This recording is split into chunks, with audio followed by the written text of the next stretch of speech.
Right. Hi, everybody. Thanks so much for being part of this workshop on teaching the philosophy of persuasion. Ian and Anna and I are really excited about the topic. We're really looking forward to the sessions and the discussions. Ian's going to give a little bit of background about the workshop, a little bit of setup, then I'll say some logistics, and then we'll dive right in. Okay, thanks, Colin. Yeah, I should mention, so I'm really happy. I'm so grateful that Anna has joined our team organizing this. The workshop sort of grew out of some courses that we were developing at the University of Washington. So the original genesis was a freshman seminar course that Colin taught. This is like one of those intensive first year small classes, sort of an introduction to college life for students. And it was wildly successful. And so he had the idea that we should add this to our curriculum. And he and I started working then on a 100 level persuasion class, which we're launching for the first time. Colin is teaching it this fall. And what's really cool, it's offered at 100 students. It filled up immediately. It was the first class in our department to fill up. So the demand was really great. And it's one of these classes where it's really easy to incorporate public philosophy or think about assignments in a new way and get students applying philosophy outside the academy or to their broader lives. So in light of that, we're now developing two more courses, a 400 level course, which is like our junior, senior level course, as well as a graduate seminar, which we're going to be teaching later this year too. So we're super excited about teaching the philosophy of persuasion, getting into this literature. It's not an area of expertise of mine, but I've had a really fun time thinking about course design in this area. And we thought it'd be awesome to try to share resources amongst some of you experts in the field, as well as other folks who are really excited to break into this and to start teaching in it. Yeah, thanks, Ian. So I've just got a few nuts and bolts things before we start. Reminder that we're aiming for presentations will be about 15 minutes and then allowing about 15 minutes for Q&A. Because we're trying to pack 5 sessions into 3 hours, we're going to try to be stick to the schedule pretty tightly, which means we'll probably cut off some conversations that are really great, but so it goes. And we hope people will be able to potentially continue conversations outside this workshop. The Anna Bates is going to facilitate the Q&A. And we ask that everyone use the hand raising function, which should be enabled. If you don't see it yet and you're not familiar with Zoom, you should be able to get to it by clicking participants, and then you'll be able to raise your hand. Anna will go by order of hands, though she'll prioritize people who haven't spoken yet. And if we end a session and you didn't get a chance to ask your question, please unraise your hand just to set things up for the next session. If you have follow-ups, instead of using hands again, we thought we could use the chat function. So please label, say, for example, a question for Hanna, et cetera, and then we can allow, there could be a little bit of further discussion in the chat. Since we're kind of powering through in 3 hours, you're, of course, feel free to, presenters and participants, of course, duck out as needed, take breaks. There's nothing offensive about eating during a session, even with your video on. And last, Ian had the great idea of setting up a Drive folder for resources that a participant can upload anything to, and we'll send around a link. And one thing we'll note is everything put in there we ask will be open educational resources, so things that anyone can use without attribution. So I think that's it. Are there any, Anna, Ian, any logistical other details to talk about? Yeah, I just wanted to add that if you are a co-host, so any of the presenters, then when you go to the participants window, you won't see the hand raising function, but you will see, like, you can click the yes function, and that will also give an alert by your name, so I'll know that you have a question. Sounds great. All right, thanks, Anna. So right on, I think we're right on schedule. So our first session is going to be by Hanna Gunn from UC Merced on humility, persuasion, and the ethical matrix. All right, take it away, Hanna. All right, let's just make sure the technology works. All right, can everyone see I can only see Colin's little window, so Colin, if you can give me a thumbs up, great. All right, so I'm just gonna pop this on full screen mode. I don't know if you can see that little green bar halfway through the slide. Is that showing up? It is showing up. we don't want that. Let me turn that off. Can't turn it off, we'll just deal with it. Okay. All right, so what I'm gonna do is talk through an activity that I've been sort of doing across a number of classes. So I just joined UW Merced. I started there in, well, this time last year. The philosophy department at UW Merced is nested within the cognitive science department. So one of the reasons they hired me is to teach ethics and technology. But my primary background is epistemology, social epistemology, and feminist philosophy. So it's, you know, it's been an interesting kind of transition, but part of what that means is, as a philosopher, my students in my classes are often not philosophy students, which is, you know, you're used to that if you're teaching gen eds, but they are sometimes upper level science students as well, and ones who are interested in trying to sort of get that training in philosophy and ethics and technology. And so it makes engaging and teaching argumentation and persuasion quite different, because you can't rely on prereqs, can't rely on the backgrounds, and a lot of people have interesting beliefs about ethics. So the first thing I'm going to do is just give you a little bit of background about where I'm coming from the Humility and Conviction project. I did see Regina Rennie is here. I know Regina's had some interaction with this project that I was on when I was a graduate student at UConn, so that's great. Then I'm gonna just give you a really brief introduction to this tool called the Ethical Matrix, which has been around for a long time. There are lots of versions of these out there at the moment. So I'll give you a quick intro to that, and then I'll pivot to the sort of civic dialogue implementation that I'm doing, which really connects the Humility and Conviction project with the ethical matrix stuff. And then I'm going to give you some of the kind of takeaways. Okay, if I actually make this not full screen, I think we can get rid of that line. You're just going to have that little bar down the bottom. Sorry. This is one of the artifacts of using Linux, and they've introduced this new tiling window manager, and it puts a focus bar on my windows. Anyway, okay, so humility and conviction. There was a John Templeton funded research project at the University of Connecticut when I was there. And this in part arose as a response to what I think probably a lot of us in this group are really interested in, public discourse in America, public political discourse, and the difficulties that a lot of people are having, especially in political areas, to engage in meaningful dialogue and debate, right? And obviously a really important part of that is persuasion. So some questions for me that came out of my involvement in the Humility and Conviction Research Project and my own research, which was a feminist social epistemology project trying to understand epistemic injustice through an action theory lens. I won't go into that, you can ask me later, send me an email. Is what does it take for us to actually sincerely listen to and understand one another? How can we do that when we're talking about really controversial issues that typically involve, you know, identity, people's political affiliations, beliefs they've had since they were babies, basically, right? It's got them for their family. And one of the things that I wanted to explore in practice, and not just in theory, because you can read a lot of theory about this, is can we get better philosophical conversations?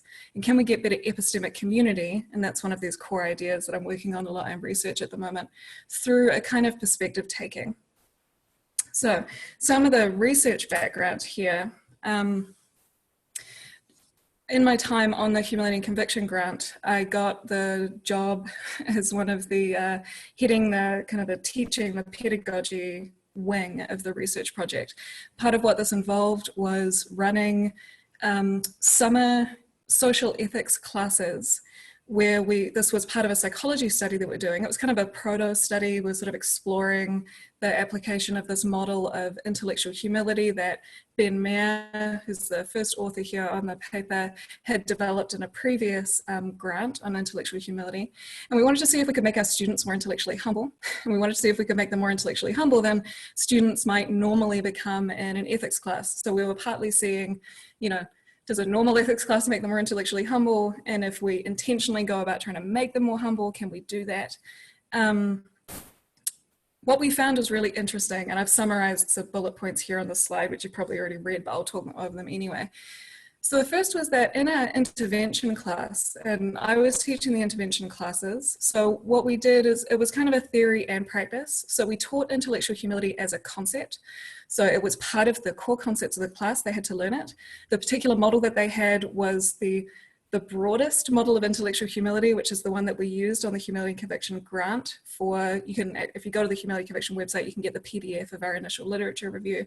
So this combines the owning one's intellectual limitations, owning one's intellectual and epistemic debts to others, low self-interest in epistemic prestige, and a few others. So if you're familiar with any of the work on intellectual humility, you'll know that there are 10 different working models out there.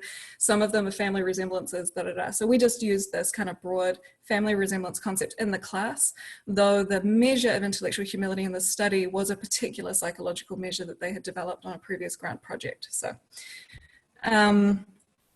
okay, so in the intervention classes, so where we were constantly reminding students to be intellectually humble in class, whilst also having them learn about this concept as part of the philosophical material, they didn't become more intellectually humble. At least they didn't report any increase in intellectual humility.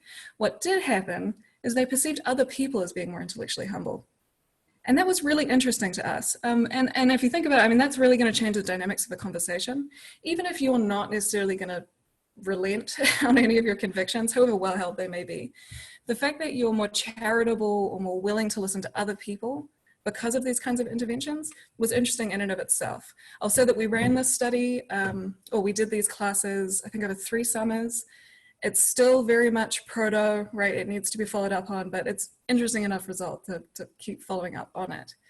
One of the especially interesting things was that the participants in the qualitative analysis and short writing that they did in the study wanted to work for more compromise seeking. So they were more willing to keep engaging in these discussions, even if they weren't necessarily going to change their beliefs, but because they were more willing to listen to what other people had to say. Okay, so the ethical matrix. So this is a tool this is the earliest appearance of it that I know. There are a bunch of these out there. I'm going to show you one on the next slide. So the idea of the ethical matrix was to develop an ethical analysis tool that non-experts could use in order to analyze the possible impacts of, the predictable impacts of new technologies or technology policies. For MEFM, this is obviously agriculture and environmental ethics, and to my knowledge, this is where it has most been used. There's quite a lot of research on this. You can find some studies looking at how the ethical matrix influences group decision-making and deliberation, influences in individual decision-making. The takeaway is that it seems like it gets people to engage in more thorough analysis and better conversations from engaging in this. So if I just tie this to intellectual humility, part of what my thinking was is if I can use the ethical matrix in a kind of discussion dialogue-based class, maybe I can get the students to own their sort of imaginative limitations, right? So if you're thinking about something like abortion or, I don't know, GPS phone tracking or anything like that, you can only think about it from so many aspects, right? And you've also only really got your own values. So part of what the ethical matrix tries to do is to get you to think about it more broadly. One thing that's really important about this is that it is an analysis tool, not an evaluative tool. So when you do an ethical matrix, you're not going to get like, yes, I don't know, adopt some new policies, start putting GPS trackers in new babies, right? That's not what it's going to tell you to do. But what it's going to show you is, from a broad range of stakeholders, the kinds of values, concerns, and predictable consequences that are sort of at issue. So let me just show you one of these. Now, I've taken this so this is a question from one of my students actually. So in my ethics and technology upper level undergraduate course, which I ran in fall 2019, and I'm running again this semester, instead of having the students do essays, I replaced it with having them do these ethical matrices and the kind of workshop task that I'm going to discuss just after this. So how the matrix works is across the top, you've got some ethical normative concepts. Even within people using the sort of MEFM ethical matrix style, sometimes they will use different terms. So well-being might be utility, autonomy might be dignity, justice might be fairness. Those are usually the ones that will alternate. So you can see that they're meant to, these columns are meant to represent the sort of three dominant normative ethical theories. Well-being, roughly consequentialist thinking, autonomy, roughly Kantian kind of thinking, and justice, kind of Rawlsian sorts of thinking. And if you look at that MEFM paper that was up there earlier, you'll see some of his justification for that. So this student of mine, they were instructed to pick a technology or a policy, anything they wanted, right? This is an ethics and technology class. So a lot of self-guided research. And the student chose a policy that was under discussion at the time, which is whether or not Tumblr, the social media website, should ban adult content. So as you're going through the matrix, you've got those columns of normative concepts. And then in the rows, you try to, for me, you usually just have 4, but I encourage them to think bigger than that. Any major stakeholder who might be affected by the implementation or development of your technology or policy goes in the rows.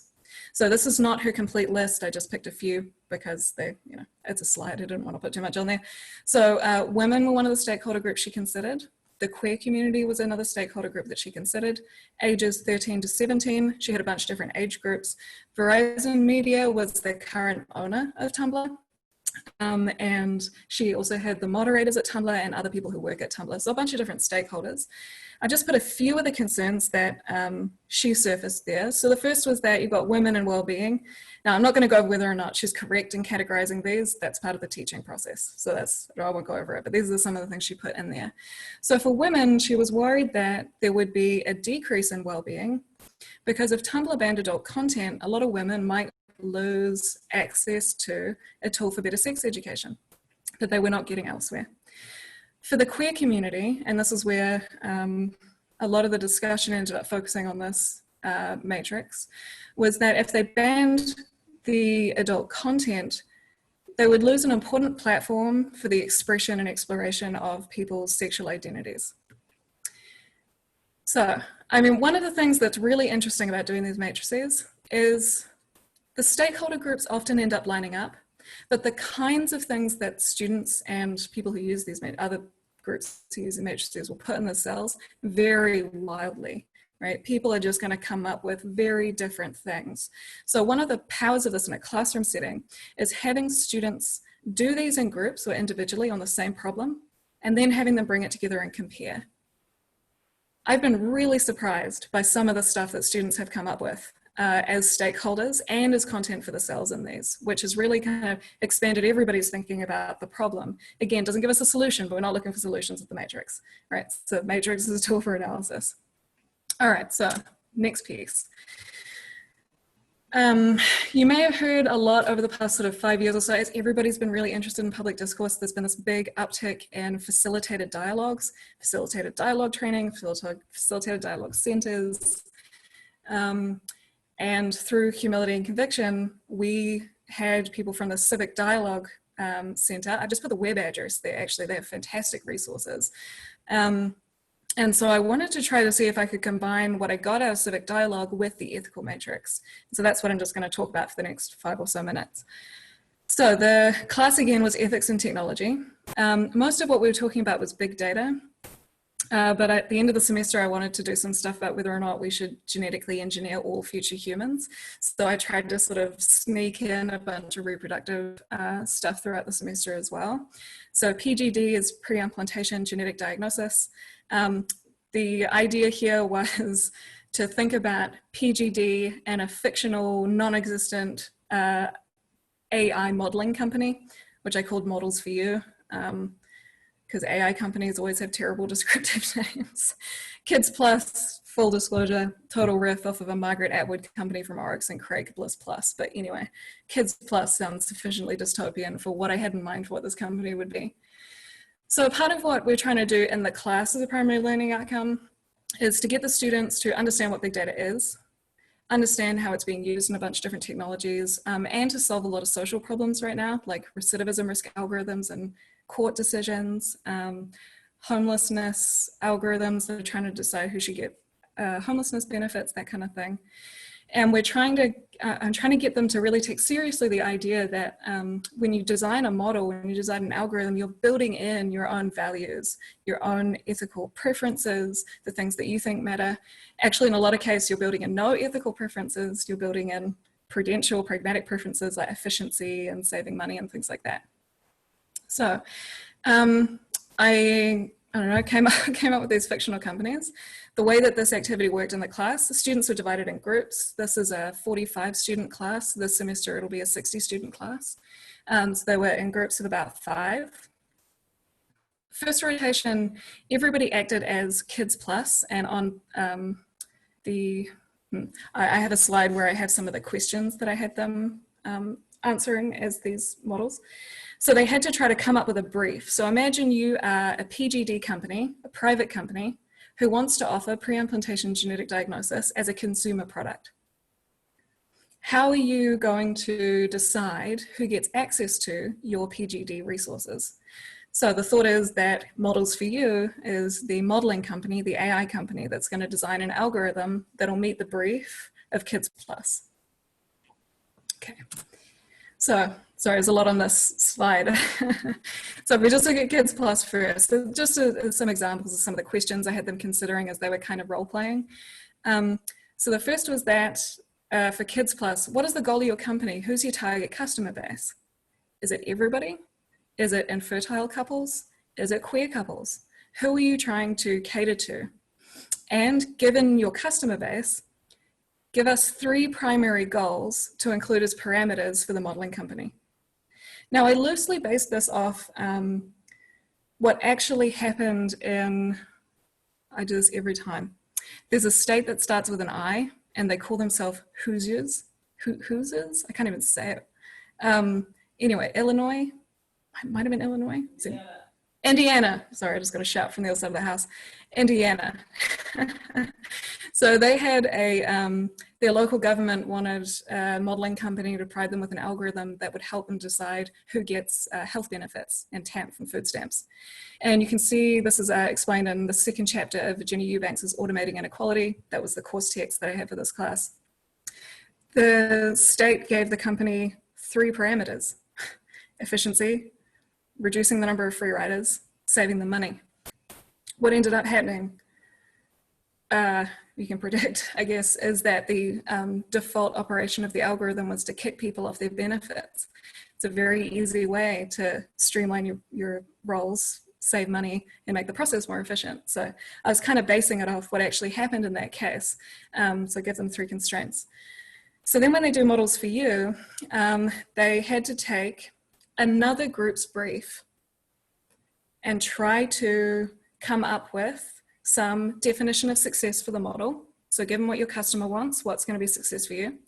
Then I wanted them to think about what kinds of information they had access to, and keeping in mind that we've been doing a lot of discussion about big data. We've talked a lot about big data intermediaries. So they knew that, you know, private companies exist that sell big data sets. They knew that there are nonprofits that provide big data sets. So they had sort of a rough sense of the actual landscape of big data and what's available. And then, you know, the important ethical question, what information is morally permissible to use? Okay, so what's really, I think this task would be a lot less effective if you had the same group be Kids Plus, and then they had to be Models for You on their own brief. So what really creates the space for sort of persuasion, creative problem solving, sort of the knee-jerk reaction of, oh my God, they don't want to let people who earn less than a certain amount of money get access to PGD, right? You don't get that when people are doing their own models. So to have that kind of jarring conversational context, you needed to have them sort of do the rotation. So that's what we did in the class. Okay, so sort of preempted a little bit of that. So what happens? Every group has a different conversation. Every group thinks a different customer base and they think different things matter. Every group starts to understand what success would mean for a model differently. They have varying opinions on what is moral information to use or not, and what is moral exclusions or inclusions or not. So what is really interesting is that follow-up conversation that reveals how different the values are, the stakeholders, the rights, and also the non-moral consideration. And that's part of just, you know, being the teacher in the room, like, guys, that's really epistemic, that's not moral, or, you know, that's really prudential, not moral.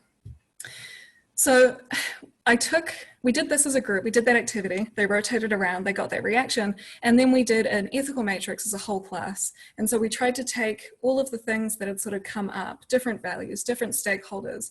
So stakeholders might be the different potential customers that they thought about, or the different justice concerns that they all came up with, or the rights concerns that they came up with. And then we got, and this is one of those like full room whiteboards, the really big ones. And I always have the students write on the whiteboards, so all the groups get pens. and they get to come up and they have to try to figure out where they're going to put everything that they've come up with on that matrix. And then we have a sort of full class conversation about that. I have a spare slide at the end, so if you want to see some of those things that came up, I can show you. But that's really the activity, right? And how does this help with persuasion? Well, part of what's so hard about a lot of these conversations, and this is coming from a social epistemology kind of angle as well, a lot of these issues are much, much more complicated than students realize. And so part of the main takeaway of this, for me at least, connecting this back to intellectual humility and back to persuasion, is trying to get them in a really felt way to experience how complicated a lot of those conversations are, so that they don't think persuasion is just about getting the other person to agree with you, because what you think probably isn't the whole story. So that's everything.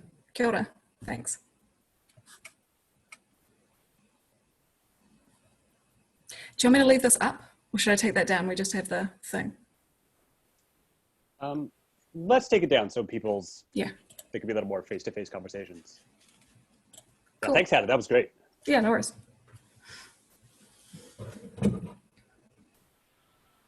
All right, the first question I saw comes from Kyle Fruh. Fruh, Anna, thank you though for. Oh, sorry. No problem. That doesn't sound like a name, it might be, but anyway. Thank you, Hannah, for that presentation. I really enjoyed that. I just had a quick question about the finding you sort of related from the summer sessions, I think it was. Yeah. So I think it just went too fast for me to catch it, but the finding was people's perception of others' intellectual humility was boosted. Yeah. But the self-reported wasn't. And you indicated that somehow implied that people were more willing to listen to others. What is the connection there between perceiving others to be more intellectually humble and being willing to listen to them? Yeah. Just on the face of it, it seems like actually half the time you would be more willing to listen to somebody who's like really not humble. Yeah, it was interesting. So I can say a little bit more about the setup and like how the study ran, like what the study was actually looking at, and that might help sort of us make sense of some of the results. So we had 2 intervention classes and 1 control class. And the control class, they had no mention of intellectual humility. It was just your standard ethics class. So the content of all the classes was the same. We looked at the same topics, abortion, affirmative action, those kinds of standard things. How the study worked is within the first 4 hours, I think it was the 3rd and the 4th hour of all of the classes, they had to put on little number badges, this is before they know each other, and get divided up into groups. And they had to do a self-report on a bunch of personality traits, like I tend to listen to other people, I tend to disagree, I don't like da-da-da, right? So a bunch of personality things. And then they got presented with a really short description of a conflict in countries they would never have heard of, with very little information. And then they were asked to predict what would happen. And so part of that, the sort of existing measure of intellectual humility scale we're relying on, part of what they decided is, as a measure of humility, is if you think you can predict what's going to happen in a cross-cultural conflict you know nothing about, that's a sign of arrogance, not humility, right? So they had to do the self-rating, and then they had to rate everybody else in their group for exactly the same traits. I think this person is intelligent. I think this person is arrogant. I think this person is humble. And they had to do that for all their group members. And so they did that at the start of the semester, and then they did it at the end of the semester, after they'd spent all semester talking with those people, either with intellectual humility very much in the class as like a concept and as a method of practice, or not there at all. So the students in the intervention classes felt that they were being listened to and felt that other people were giving them more consideration and time. Yeah, whereas in the standard philosophy class without the IH intervention, they didn't feel that way at all. Though they may have revised their own beliefs a little bit. So I don't know. I don't know what result we want. I kind of want both, but clearly that intervention doesn't give us the self-change. Yeah. Thanks. The next question is coming from Jeffrey. Oh, I literally have the same exact question as Kyle. so I might follow up on it later, but we can go to the other questions for now. But thank you for the presentation. I thought it was great. All right, Ian, you're up. Oh, okay, thanks. I wanted to say thank you. That presentation was fantastic. I love the pedagogical strategies, the classroom activities, and the active learning. So I'm super excited about all the ideas you're mentioning. I had two quick thoughts. One, I had not seen the ethical matrix before, so I thought this was a really neat tool. I had a little bit of a hard time interpreting it immediately. Sure. And I just thought one suggestion, this might be like totally common. I don't, so this is coming out of ignorance. If there was a simple like 3-way color coding for the text that filled the cells, it would be much quicker to interpret the first time one sees it. Like, because some of those things might be neutral. Some of them are benefits to stakeholders. Some of them are, liabilities or detriments. So I don't know, just one thought. No, that's really, this is a really interesting issue. So I have a paper with Kathy O'Neill and Matthew Lau's new Ethics of Artificial Intelligence. And what we try to do there is to develop the existing sort of mathematical matrix into what we call the data science matrix, so that it uses the language of data scientists, so that when data scientists go to the ethical matrix, they don't see autonomy or justice and go, I don't know what that is, right? Instead, they see like false positives, false negatives, and they think through, right, well, if I maximize false positives, what's going to happen to those groups, right? And part of what, so I'm going to give you this is a sort of subject of dispute for me and Kathy, and also I think for anybody using the matrix. As soon as we have some coloring in that. So if you look at the sort of the very last sections of that paper, you'll see that we've introduced some coloring areas so that you immediately, like if you see red, for instance, so there's a number of things you could highlight. One is either this is a positive thing for the stakeholder or this is a negative thing for the stakeholder. A different thing that you could use colors to sort of highlight in the matrix is the areas of maximal conflict or areas of maximal unknowns. One of the things that is a little bit hard with it is when you introduce the color coding, it starts to give that evaluative valence to it. So if you get a matrix that has lots of red or lots of green, it tends to give people the idea that, oh, this is okay, then we can go with it. And I honestly, I just don't know, right? I think that we need to keep working with these, but they're really useful for getting better conversations and so better discussions. In some of the MEFM stuff, they talk about doing quantitative evaluation using numbers. So figure out how you're gonna, what counts as a +1 and what equals a -5, and then you can get some numerical evaluation across the cells. So that's discussed in some of the later things. If you find the ethical matrix handbook, which came out of a grant that MEFM and a team had in the Netherlands in 2006, you can see some of the discussion of that and their sort of experience in trying to put the qualitative stuff in there. So like I agree and I disagree. Insofar as I just want the students to do more analysis, I don't want them to start being like red, red, red. Insofar as I want them to be able to look at something that's in front of them and just sort of locate the areas of like conflict or serious issues, I want them to use colors.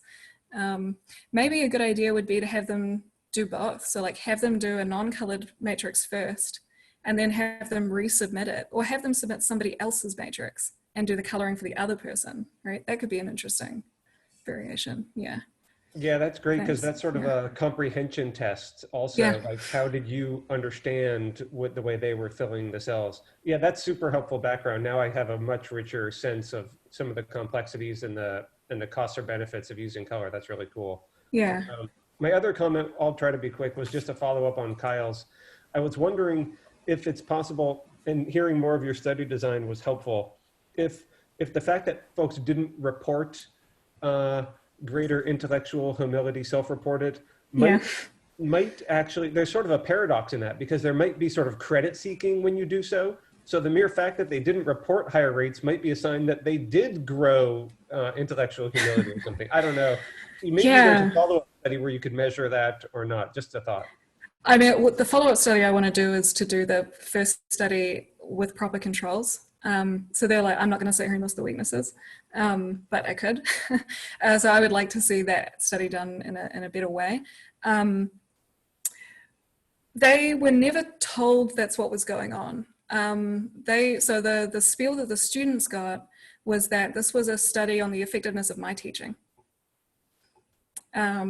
And I could find, I'm not sure, it might be in like the appendix of the published paper, probably has that blurb, so what the students were told.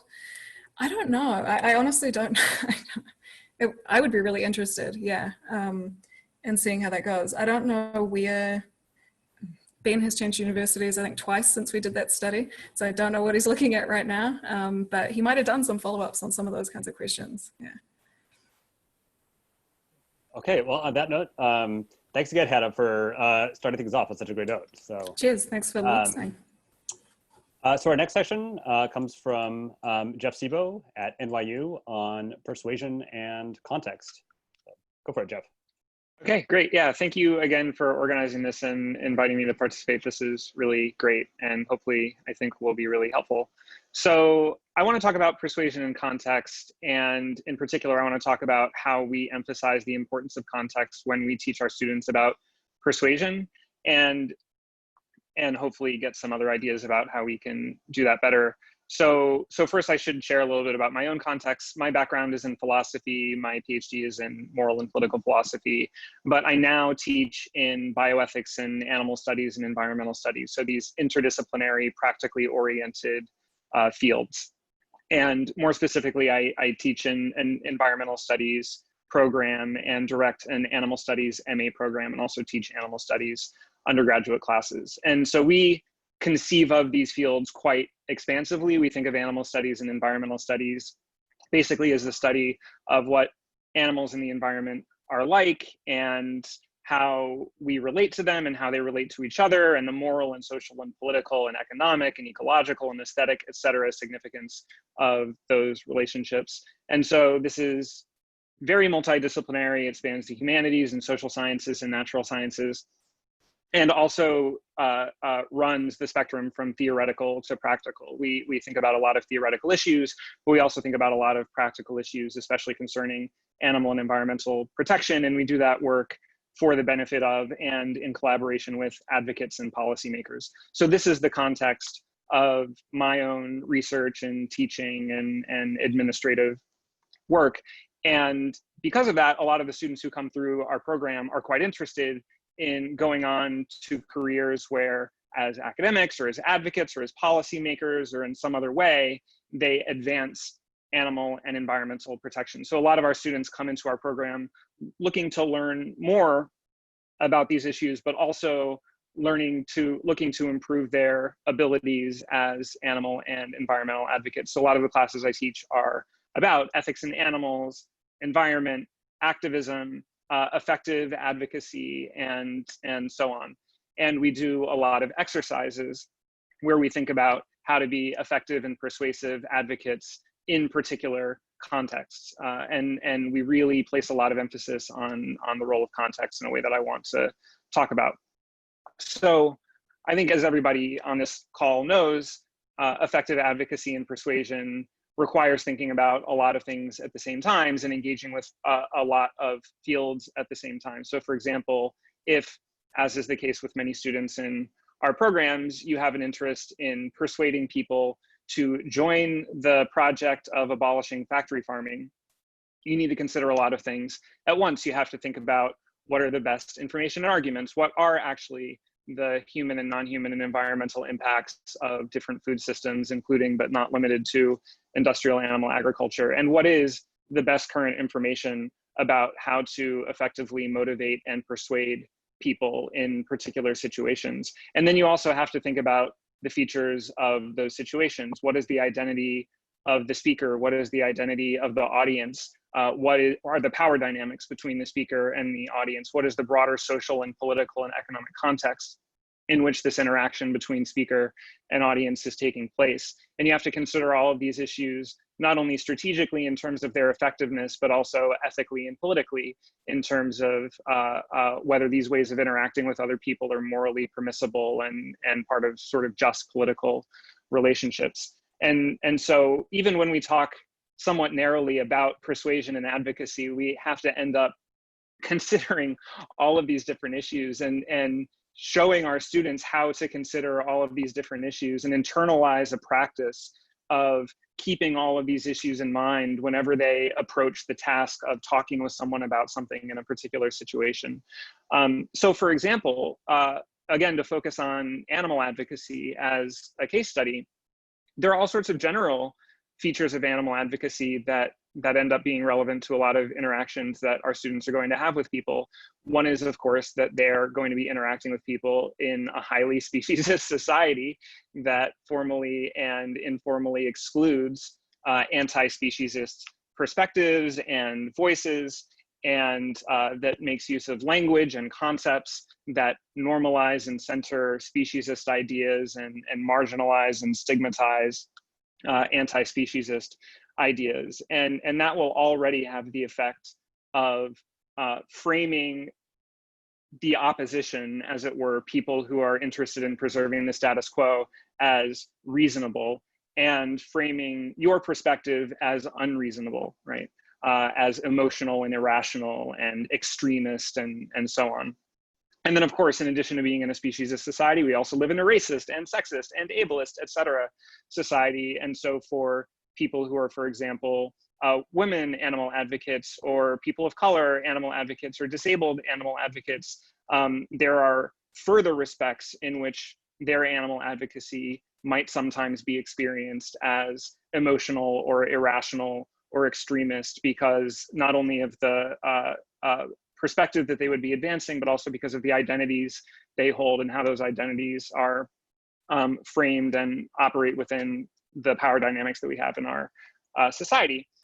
Then we also are part of a movement, the animal advocacy movement, that itself has a reputation, for example, for being racist and classist, because veganism is seen as a rich white person thing. And this is partly earned because some vegans do advocate for veganism in a racist and classist way, and it's partly unearned.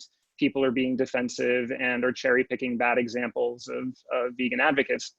But so these contexts create a huge variety of potential double binds that people need to be aware of when they go into particular situations and want to have conversations with people, or want to do activism or advocacy, or want to write a tweet or a Facebook post or whatever.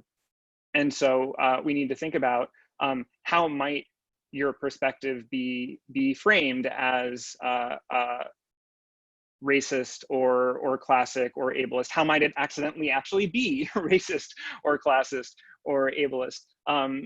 Or how might it be framed as emotional and irrational and extremist and dismissed on all of those grounds, right? And that creates the kinds of double standards that are familiar in other domains, for example, in feminism and critical race studies and disability studies, but obviously the details are different in each case.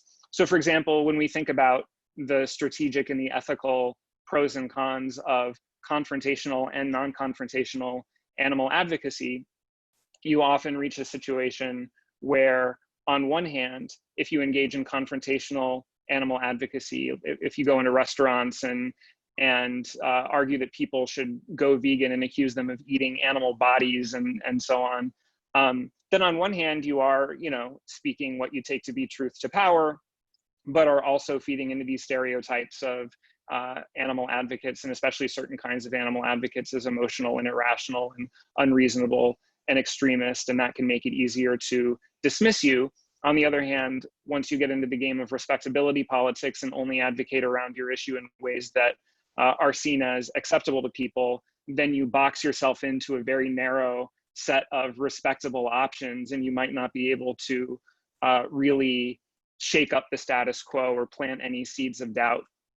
And so we basically invite our students to think about these kinds of trade-offs situationally in different types of case studies, in a way that I'll talk about more in a minute, and invite them to think about some uncomfortable consequences of this state of affairs.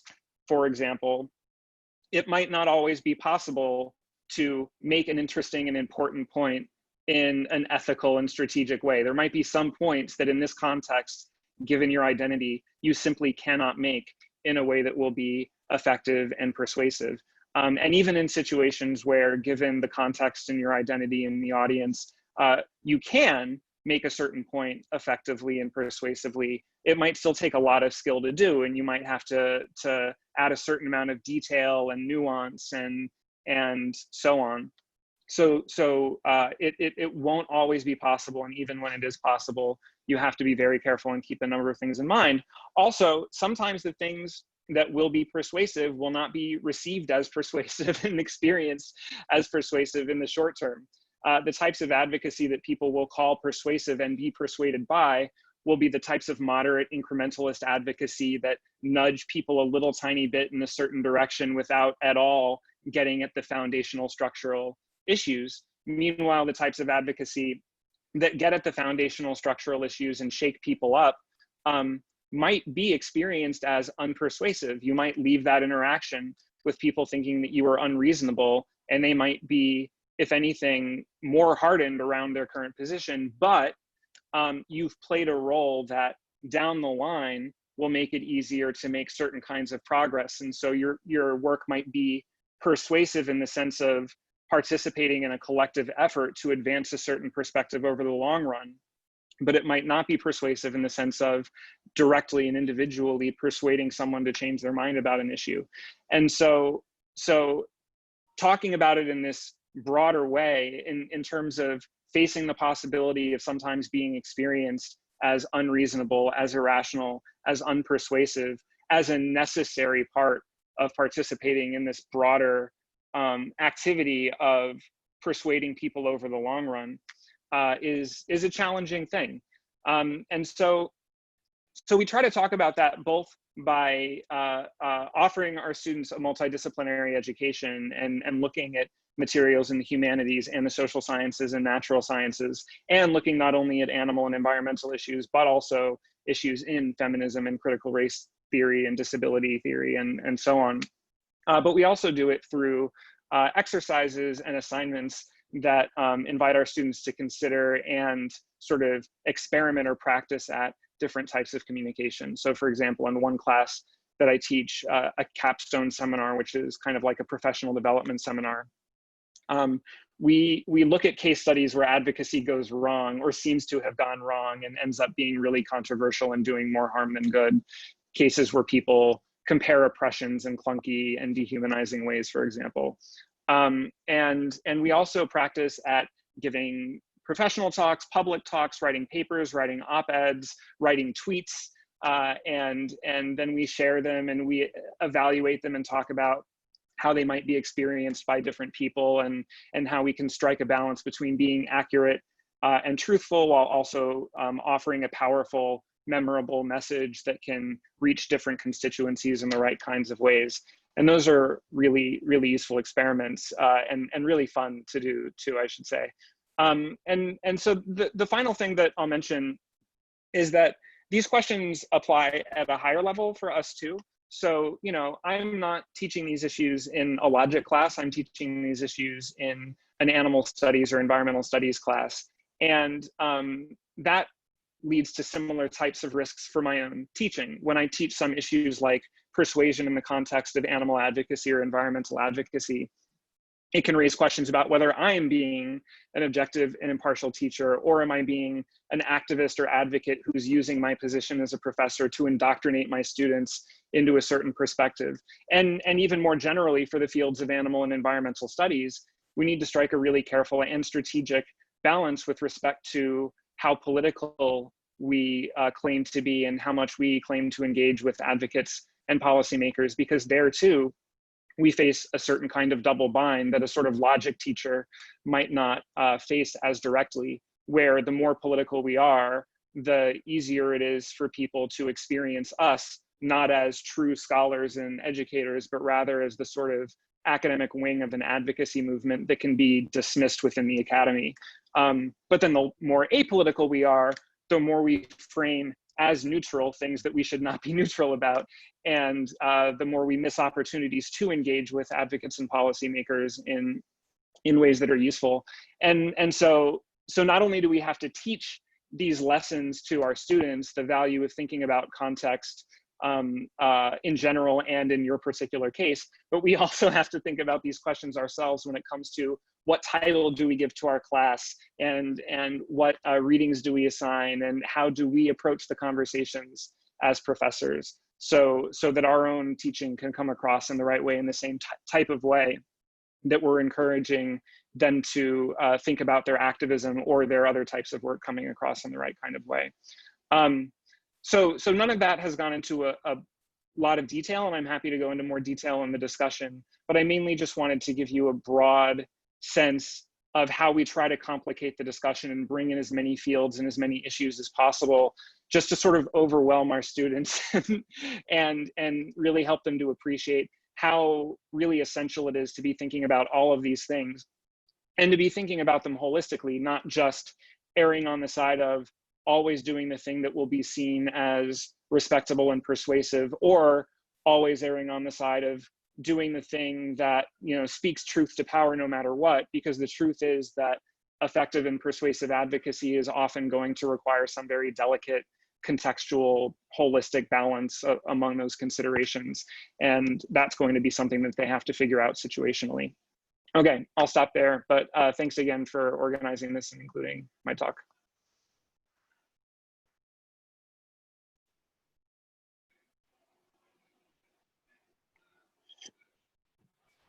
For the first question, we have Carolina.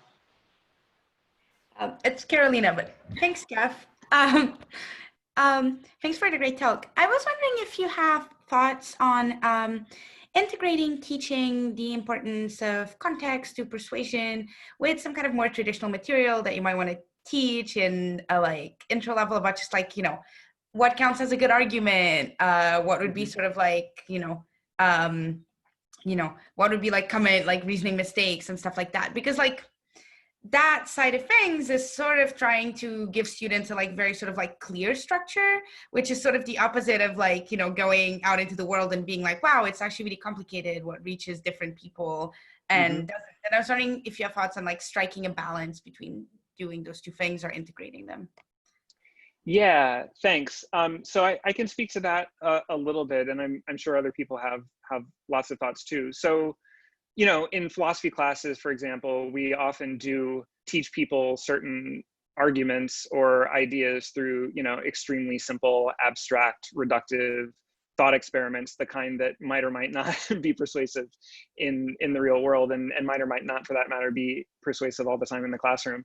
And so one thing that I do is break the fourth wall a lot when I teach. So I will teach traditional arguments in animal and environmental ethics, but then I also will sort of pause to talk about what this methodology can and can't do, and the benefits and risks of this methodology, and the ways that people could like take it the right way or the wrong way.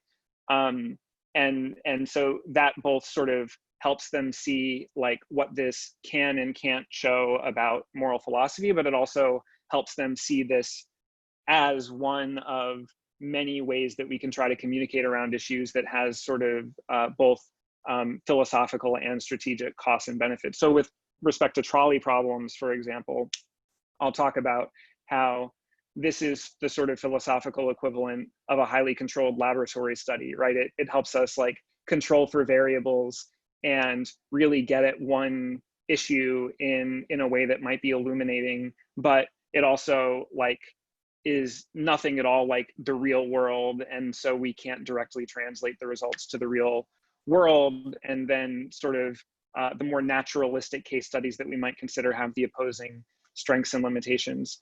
And I also talk about people who have criticized these methods and what their criticisms are. So I try to do running commentary as much as possible when I teach the traditional stuff, which I do think are valuable.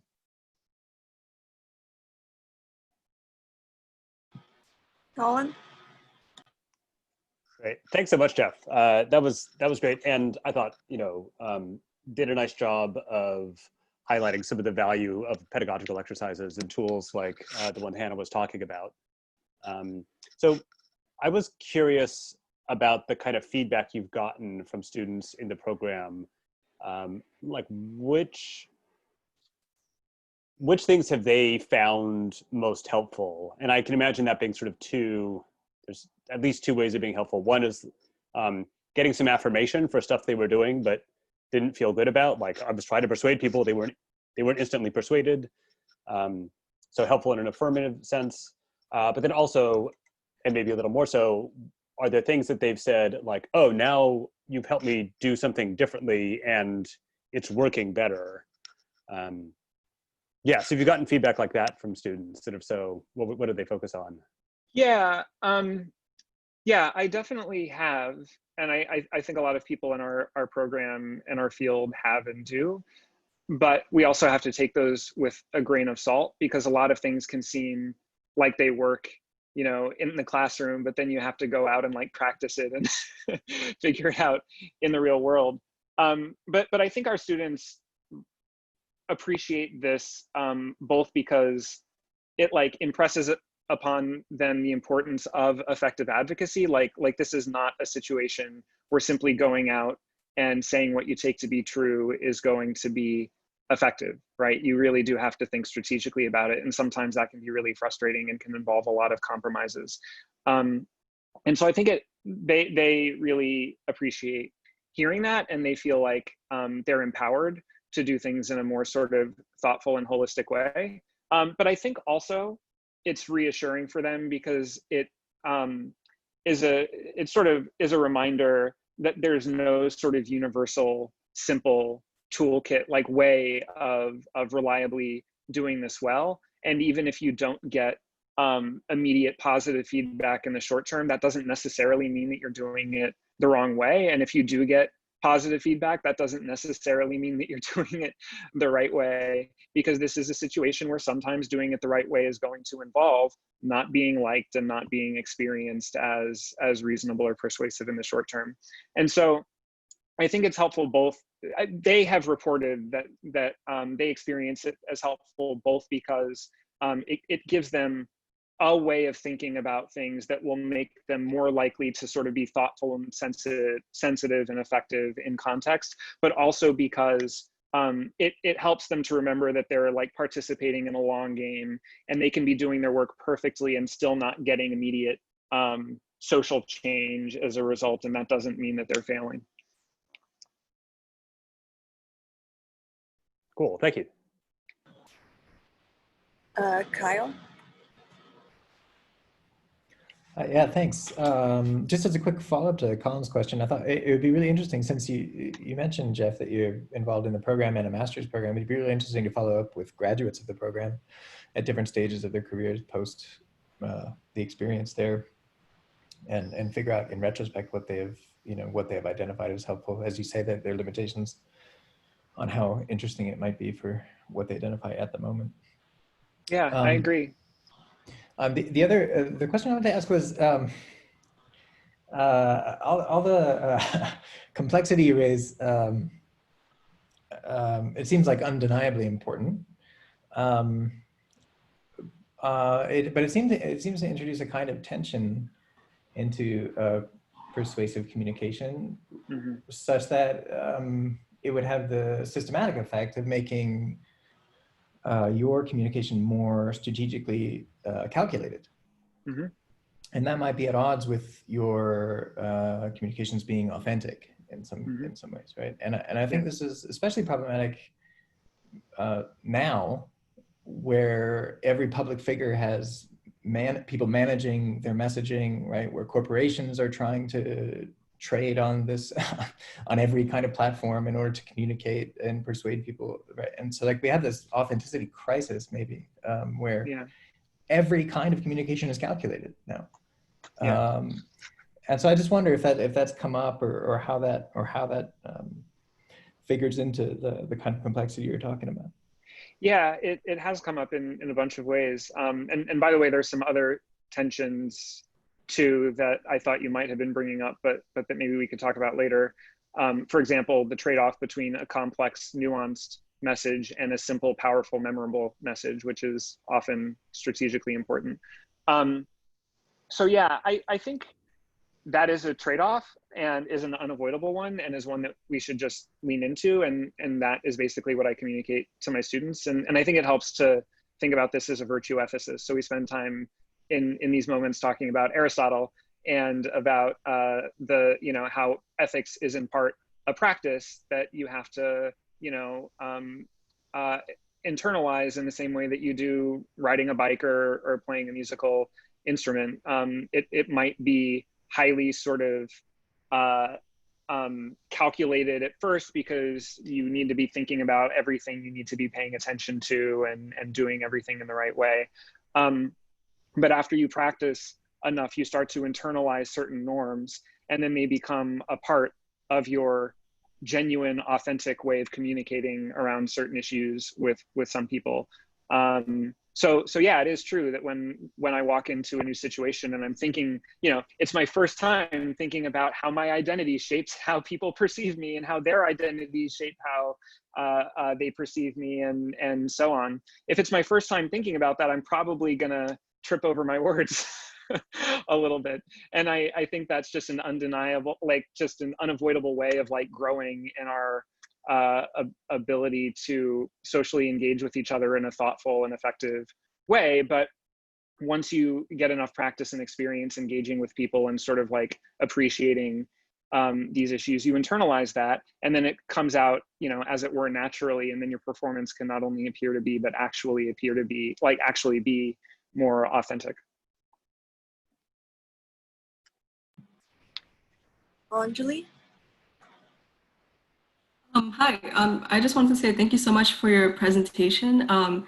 This particular question is a little bit more specific to what you study, and I was just actually really curious about how you balance your work between animal ethics and bioethics, because you kind of talked about this whole speciesist mentality that we have, and the one specific example that kind of came to mind was how we have vaccinations, for example, that include gelatin as stabilizers. And so in that specific example, right, we would basically have herd immunity, but at the expense of animals. And so I was kind of wondering how you come to terms with that in your work in those two areas.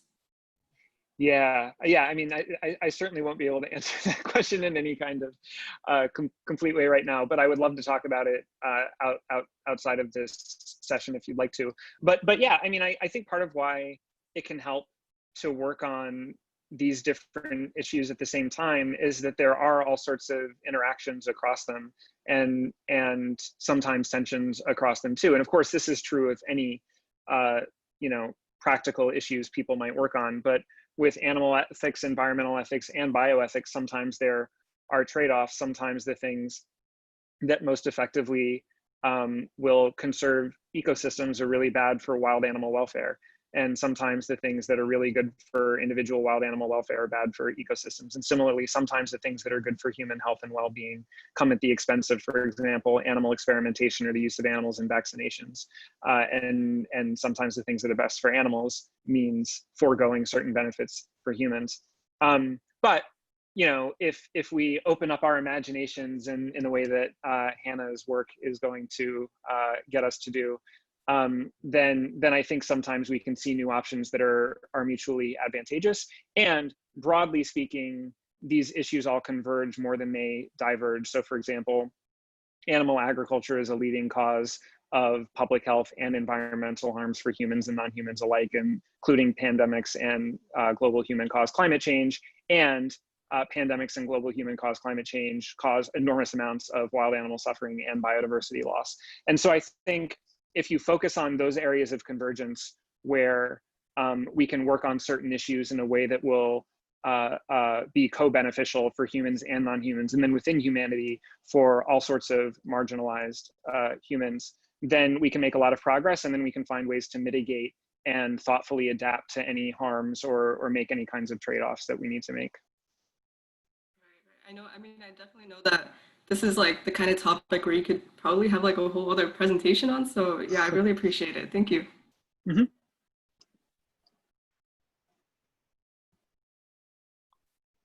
All right. Yeah, well, thank you again, Jeff. Thanks for a great presentation and another great discussion. Yeah, thanks everybody. Right. Our next presentation is by Cody Dout from the University of Washington, Seattle, on notes from the other side. Hello, let me share my screen real quick. The purpose of my talk is to illustrate how discussing certain subjects are more likely to lead to certain types of epistemic injustices, right? In this case, mostly silencing and marginalization. Then you might ask, well, why is persuasion unique, right? And I've actually been asked this before by one of the ancient philosophy professors. And he said, well, Aristotle's racist too, just as racist as a lot of other people we read. And I said, yeah, but people don't necessarily go, in class, you don't hear other people justifying Aristotle's beliefs or playing devil's advocate for Aristotle, those kinds of things, right? And so those kinds of behaviors, that pop up when you're talking about activism and bias and those kinds of things, can lead to certain types of marginalization. So hold on, why isn't this working? Okay, so my talk is actually heavy on pedagogy, pretty heavy on pedagogy. So I just thought I would give like a little bit of my credentials. I actually have a master's in education. I spent quite a while working with disadvantaged populations in Baltimore City. I'm actually a Baltimore native. And by Baltimore City, I mean, I actually lived within the city limits, not like everybody else I've ever met from Baltimore. Oh, which neighborhood are you from? Oh, you ever heard of Bel Air? That's 40 miles outside the city, right?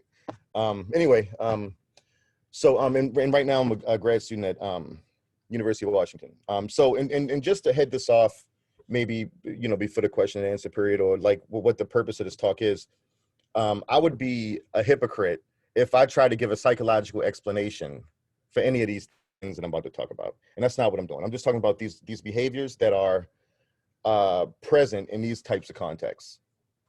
Because I don't have that epistemic access to that information. Because like I said, this is from the other side of the equation. The people who don't have the institutional anointing as the knower, okay?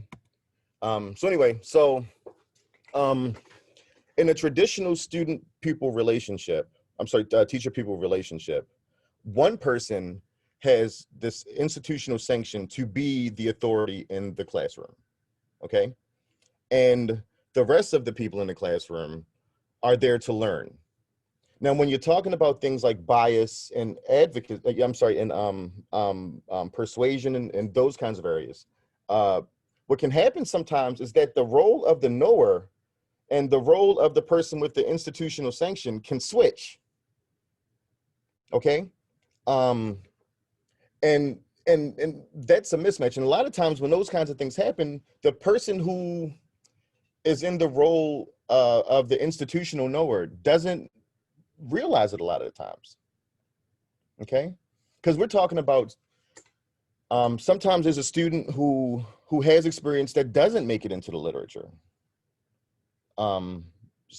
Because of, I guess not necessarily even anecdotal information, but for example, I almost did this presentation where I was going to just show like an example of one person who's culturally relevant to millions of people who doesn't make it into the literature.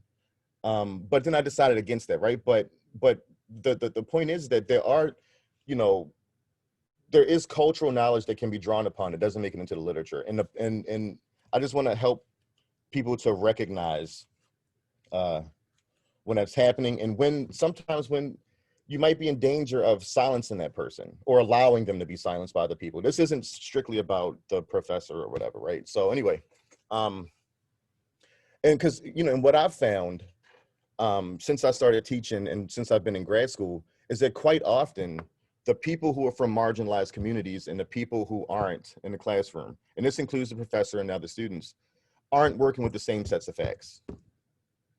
Okay.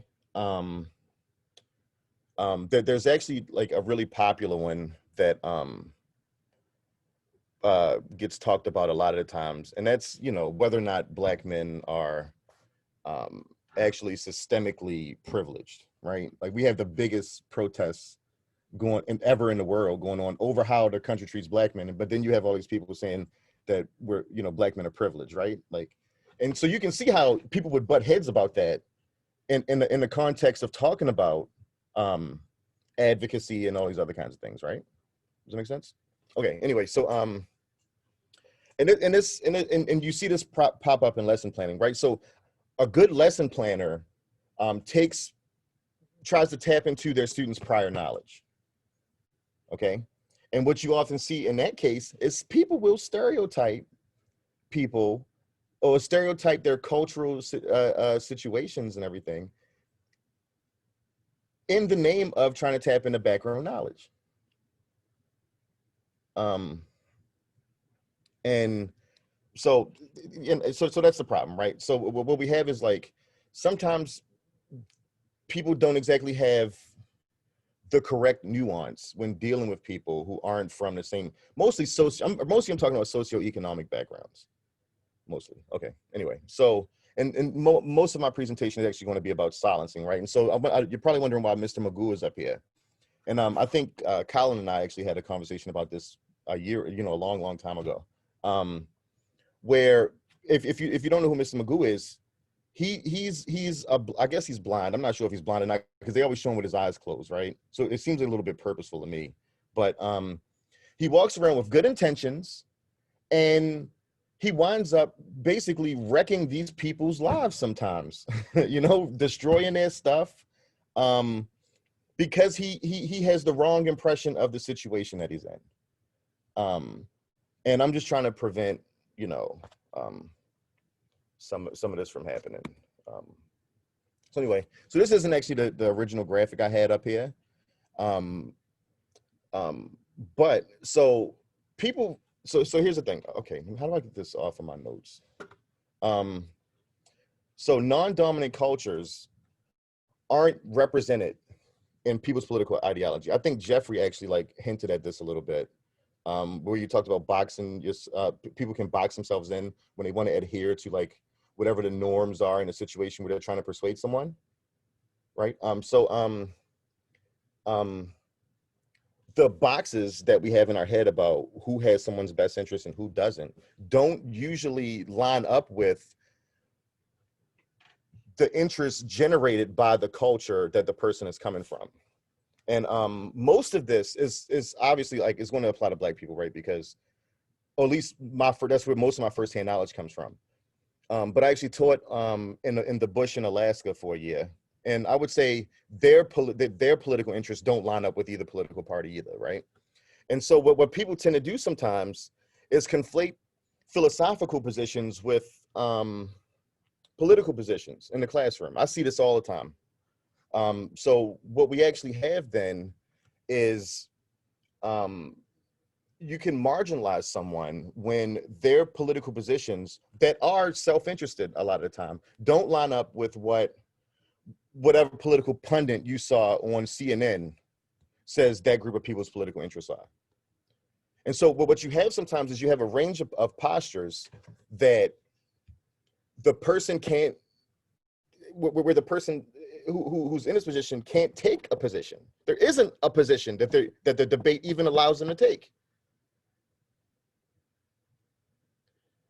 Okay, and I see it all the time. I mean, and this has nothing to do with whether or not you're well-meaning or anything, right? I'm not trying to, because that's one of the conundrums of doing this type of talk, is that I'm trying to persuade you guys that sometimes, you know, these same barriers can be put up even as I'm trying to persuade you guys of this stuff, right? Anyway, so next one. I don't want to spend too much time on one slide. Okay, so this X is supposed to be like, you know, insert group of people here, right? So when and this is one of those things that's misinterpreted.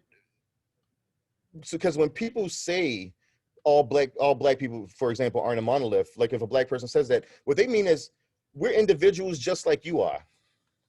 Okay, not you personally, obviously. This is the universal you, so just assume that for the rest of the talk, right? So anyway, so this is what I call the Jerry Springer effect, right? So and this is something I've seen a bunch, right? When you see folks from the dominant culture on Jerry Springer, you say, oh, those specific people are awful. When you see a marginalized group on Jerry Springer, you say, look at those people. That's how those people act. You understand the difference there? And you see this all the time. And so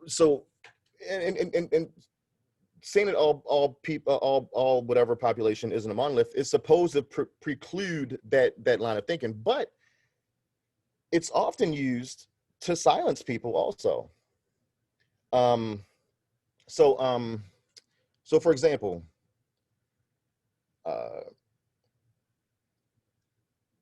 if I'm stating a position, and you say, well, all whoever you are aren't a monolith. What you're telling me is you want to pick and choose who you believe.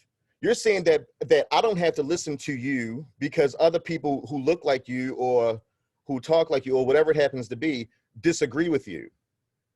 This is specifically a way that I've seen plenty of times, especially when I was teaching high school, and I've seen it, in interactions with, folks at, talks and stuff on campus, but it's a way of not actually interacting with what someone is actually saying. And this is something I can guarantee you this will come up in the classroom. And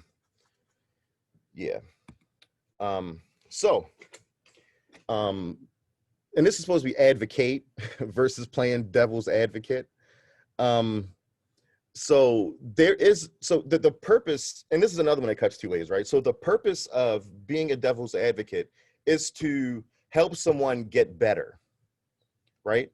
So if I have a position, and you want to help me develop my position, you can say, well, yeah, but there's this counter argument. That's constructive, okay?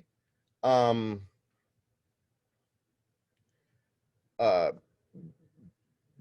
playing devil's advocate is also used in these kinds of contexts to silence people also and marginalize people.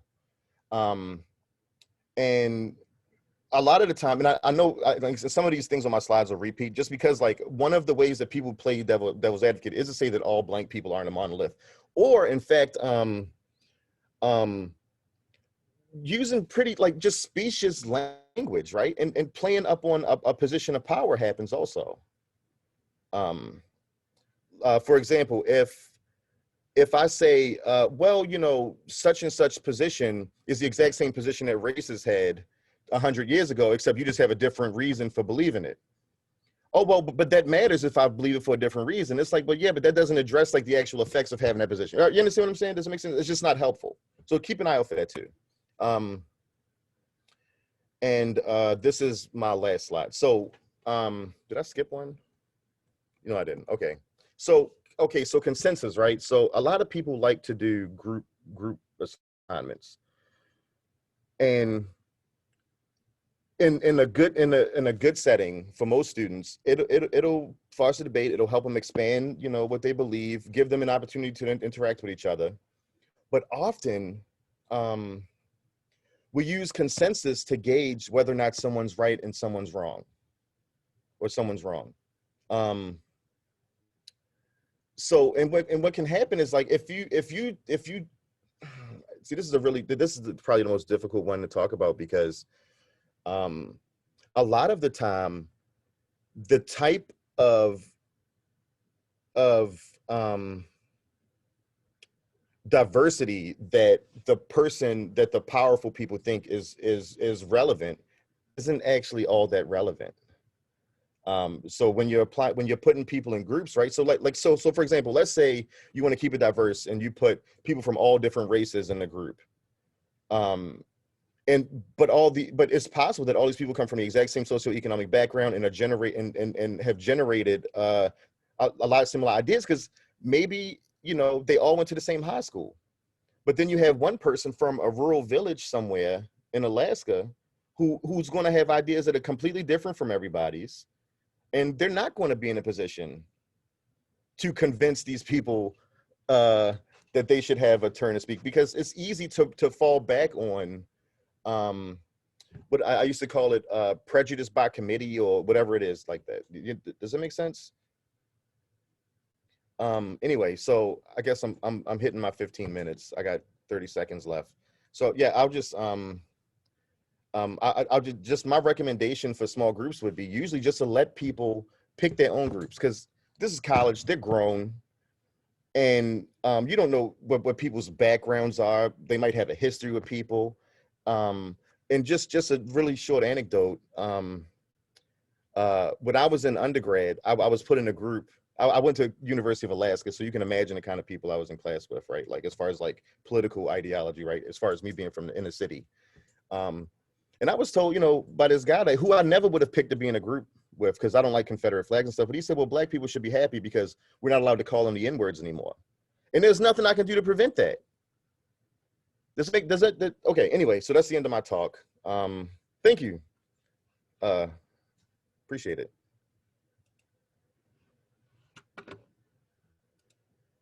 Okay, so I'm back. All right, Hannah? Thanks. And thanks so much for bringing up. So I think that points there about consensus, I think are really important, and how that can drown out voices. My question is kind of it's not a question, it's just some activities that I've been trying to use, in part being incredibly conscious of the fact that I, prior to the institution I'm at now, sound like a British person. So I'm like most Americans think I'm British, but I'm from New Zealand. And having, there's sociolinguistic advantages that come with that kind of accent, especially in terms of authority.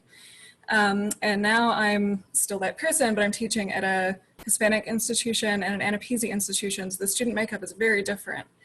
And so I'm always, especially when I'm teaching social epistemology, trying to find ways to break down all the barriers you've just described in better ways than I've been able to list before. And something that I've been doing partly with the Civic Dialogue stuff is using kids' books and using children's books for diversity. So Last Week on Market Street is set in San Francisco. It's about socioeconomic status, race, and class.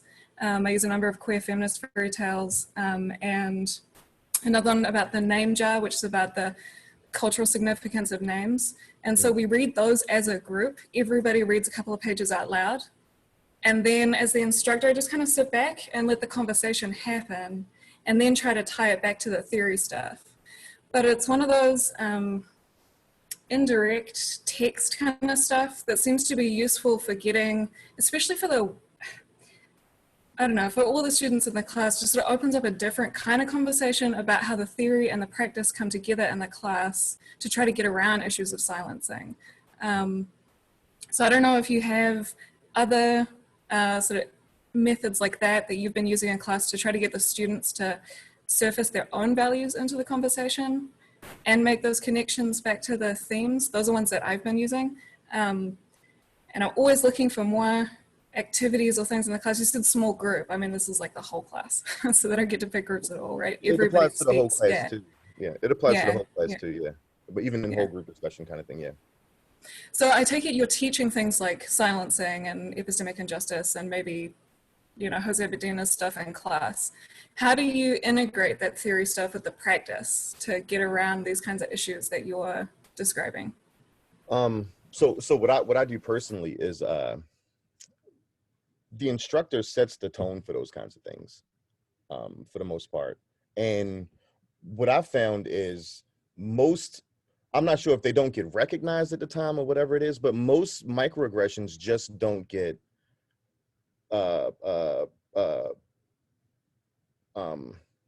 pointed out when they happen. And so if somebody says something, if you see a microaggression and you put your foot down right then and there, that nine times out of 10, anybody who is usually reticent to speak and to bring their own background into class, that's usually when they'll do it. And I, you know, even when I was doing my degree in education, like some of my professors said, well, you don't want to bring your personal stuff into class. And other ones said, you know, you probably should. And I find it helps to tell it, like if I have like some personal experience with something, I'll tell them. You know, but obviously you got to respect your privacy and stuff like that. I'm not going to tell them anything, you know, does it make sense? And another thing, and I think the way, like, if the way you frame it, like when you introduce it to the class, right, you can tell them, just right out front that is what your goal is. So even if you fall short, then they'll at least know what you're trying to do. And if you frame it in such a way where, I wouldn't frame it in such a way where I'm saying I want them not to be quiet, because that makes it like their problem, right? It's something that they're doing wrong. What you want to frame it is in like, I'm going to do whatever I can to make sure nobody in here is going to get bullied or anything else. I always have this, I do like 15 minutes of this at the beginning of every class I teach. And I do tend to build a good relationship with my students by doing that. And I've had to say stuff to people a few times, being rude to somebody else. Like I just say like, it works best if you set the tone as opposed to trying to be passive about it most of the time.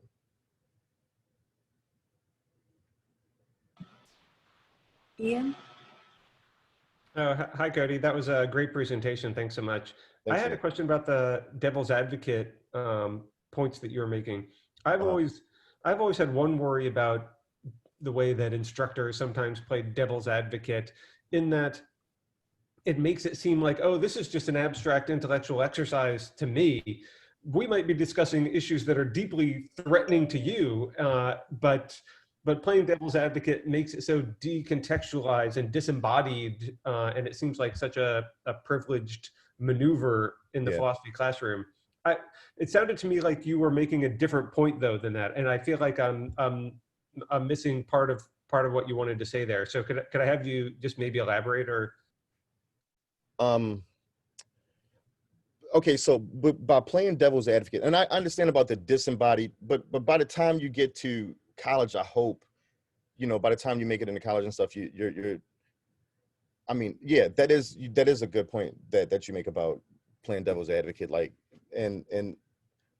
but sometimes it's used to exert power without acknowledging that power, right? So sometimes power can be completely oblivious to itself. And in that way, it reproduces itself, right? Like kind of how Mr. Magoo is. He's this super rich guy. I don't know if anybody saw the movie. They wound up putting like eyeglass, they're making his windshield out of eyeglass lenses, right? Because you can't tell him anything. He has his power. And it's like, if you don't acknowledge it, and you give me specious arguments against my claim, what you're telling me, you're not taking me seriously, number one. And two, like whether it's acknowledged or not, I'm not in a position to call you out on your BS, is what it comes down to. So in a lot of ways, playing devil's advocate in those kinds of ways, I mean, and this is something that, because it's hard for, like, sometimes if you recognize when that flip-flop happens, when the person with the institutional backing isn't really the knower in a conversation anymore, if you recognize that, I think that's the first thing the main thing that you can do to keep yourself from doing that. Because I've seen it, everybody does it. I've seen teenagers do it with other teenagers, it happens. So just, that's what it comes down to. And that's what I'm saying. I don't like giving psychological explanations, because a lot of the times I don't want to sound cynical, but I'm not interested in people's motivations. You should be concerned with how your behavior affects other people, regardless of what your motivations are. And after somebody warns you and tells you, you no longer have an excuse for it anyway. So, that doesn't make sense, Ian? Yeah. Colin? Yeah, thanks so much, Cody. That's super helpful. And one thing it got me thinking about in particular was, classes where I'm teaching some empirical work on persuasion, where you have, social psychologists, and then you look at the people that they're using in these experiments, and often these are, like undergraduates at prestigious institutions. And so you can, it's a good bet there's a fair amount of socioeconomic uniformity. And then they say, oh, behold, here's what looks like a pretty good general principle about persuasion. And, it's probably reflecting, may very well be reflecting something that's only true for, a certain category of students. Yeah. So listening to your presentation, I was thinking, okay, so what do I how do I, the students who have this, students on the other side with the sort of knowledge that goes beyond that, how do I bring them into the conversation? And so I'm just sort of curious, because on the one hand, I don't want to be like, hey, students who are demographically unlike, I don't know, business students at the University of Michigan in general, what do you think about this study? At the same time, I want, so how could I sort of bring students in with these other sorts of positional knowledge without it being aggressive or tokenizing? Well, there's a principle in special education called universal design for learning. And that's when you allow students some leeway. So first thing you have to do is you have to decide what exactly are you trying to measure with whatever this assignment is, like whatever this assessment is, right? And if you just want to measure whether or not somebody has taken in whatever philosophical context you're trying to give them, it shouldn't matter whether it's in writing, whether they spell it out in bubbles. I mean, it really shouldn't matter, right? And so a lot of times, if you just give students some leeway with how they present the information that they know, sometimes that'll happen, right? So like, for example, right now, I'm working with Michael Blake to try to see what I can pick out from Tupac's speeches and stuff about these exact topics: persuasion, activism, bias, and those kinds of things. Because Tupac talked about it all the time, But there isn't generally a way in the way classrooms are set up for a student who might have that background to even present those kinds of things. Does it make sense? Could you say a teeny bit more about like what would be a way you could give students an avenue to express those sort of things?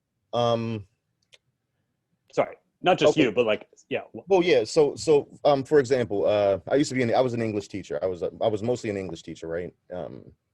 And if I was doing an assignment, like say we read To Kill a Mockingbird, okay, I would ask them, hey, do you guys have any ideas for how you want to do this assignment?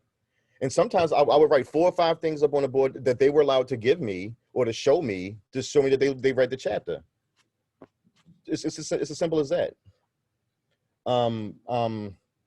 For example, I don't know if this is something, this is super specific, right? But like right now I'm working on putting together like an hour's worth of material of Tupac giving speeches and stuff that I think really exemplify his views on these subjects. And hopefully, and the goal is for Michael to look at it and hopefully like maybe I can, it's worth finding something philosophically relevant in it. But maybe, just anything, really, literally anything. But it wouldn't be possible Tupac never wrote any essays, right? So you just gotta like open up like what you consider to be relevant content and what you accept as indication that someone is learning what you intend for them to learn. Because cool, like, okay, yeah. For example, like my culture is heavily spoken word, heavily. I would say Malcolm X more than anybody is like was generated by the Black community, regardless of everybody else's skin color or whatever, right? And he didn't write much. And that's just what it comes down to. Yeah. You just got to be willing to hear what somebody's grandma thinks about something sometimes. I don't know, Cool, thanks so much, yeah. Ben? Hi, thank you, Cody. And this is, I think, a fast one. I wondered if you could say anything about how to prevent silencing when students do choose their own groups. And I'm thinking about examples where, like teaching animal advocacy, for example, I'll have one marginalized vegan group and then everyone else disagreeing with them. Or I heard you talk with Michael Blake. I would have this problem sometimes when we would teach McKinnon and pornography, when students would choose their own groups. So just if you could say anything about What do you prevent mean when silencing. you said when you choose your groups? Oh yeah, at the end, I thought you were to let students pick their own groups. Usually, yeah. Yeah, and I sometimes feel like when I let students do that, we get groups that are silenced, or groups that have maybe unhealthy group dynamics, or people, you know, like one charismatic character dominating the discussion. Yeah. So just a general question about how to prevent silencing in that respect. Well, I'm not sure about that, right? Because if folks are self-selecting into groups where they're not going to talk, it sounds like they're doing it on purpose. They don't want to. I like, for the first thing I thought you were going to say was, well, all the frat boys joined a group. You know, and then that can get out of hand. I've had that, you know, but I would have to think about that more, because you can't force anybody to do this kind of stuff, right? And you know, and I can see like just making it worse. I mean, you know, I would say maybe just have a private conversation with them sometimes. I've had students where I've pulled them aside and asked them what was going on before, and you know, I'll do it all the time. Hey, you know, walk me upstairs, you know, wait for me, you know, that kind of thing. And I'll just talk to them one-on-one, because it might be something you don't know, you just don't know what's going on. And that's usually when you'll hear, like, you know, because a lot of times people do have stuff going on in their personal lives and there's nothing you can do about it. Yeah. On that important note, thanks so much, Cody, for a great session and great discussion. Thanks. So so we're 3/5 of the way through. We're going to take about a 10-minute break now. We'll reconvene at 11:50. So I'll pause the recording. So feel free to turn your video off or on, and we'll be back. We'll try to start 11:50 on the dot. Bye. So our next presentation is by Kyle Fruh from Kunshan University. Go for it, Kyle. All right.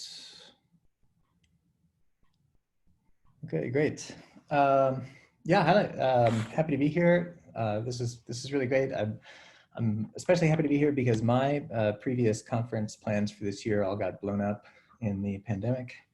I'm at Duke Kunshan University. That's a joint venture university in mainland China, between Duke University here in the US and Wuhan University in the now widely acknowledged Chinese city of Wuhan. University is actually located in the city of Kunshan, just west of Shanghai. But I've been out of China since January and still looking for a way back, I guess now next year. Anyway, so it's a real stroke of good luck for me to be able to participate in these kinds of forums that are popping up now. So thanks to everybody who put work into putting it together, and thanks to everybody for being here. My presentation is going to be a really practical kind of presentation of a unit on conspiracy thinking that I've incorporated into an introductory level course that I've taught. It's sort of a critical thinking or introductory logic course, and it has tended to be a small course when I've taught it, so worth keeping those things in mind. Here's how I'll try to go about it. The goals of the unit really are to sort of put students in a position to identify and understand conspiracy thinking in this particular way as a perennial pitfall of human cognition, rather than as sort of the precinct of some lunatic fringe, and to facilitate critical responses to conspiracy thinking. So first I'll just share a few thoughts about the text that I've used. I'll relate a couple of activities that I've tried out, and a project that has functioned as sort of a summative assessment for this module. So the text that I've used is this one, Suspicious Minds by Rob Brotherton. Here are some of the virtues of it as I see it. It's a highly accessible book. It's a trade press book, so it's produced for a wide audience, and it reads really, really well and nicely. This is especially important in my context. The majority of my students are not native English speakers. The way the book is structured means that the chapters can stand alone, so that you can pick and choose very freely without sacrificing anything, which is especially useful since assigning entire books is usually not the way we would do it. The author is a psychology PhD, and in my view, does a really nice job of sort of blending sort of classic studies in psychology that are relevant to the argument of the text with more recent findings. But the argument throughout is grounded in empirical results in psychology. And really the argument of the book situates conspiracy thinking in a broader context of features of human cognition. And so I'll say a little bit more about that on the next slide. This is the table of contents of the book, just for reference. The first 3 chapters of the book are really introductory, despite following something that's labeled as an introduction. The remaining chapters 4 through 11 are all structured in roughly the same way. And so that's part of what contributes to their being separable and usable as standalone pieces. Each chapter is structured around sort of a particular kind of vulnerability that seems to be built into human cognition. And the argument is that that vulnerability is shared between all of us, and it contributes to the way that conspiracy thinking takes off. So for example, chapter 10, proportion distortion, that relates so-called proportionality bias, whereby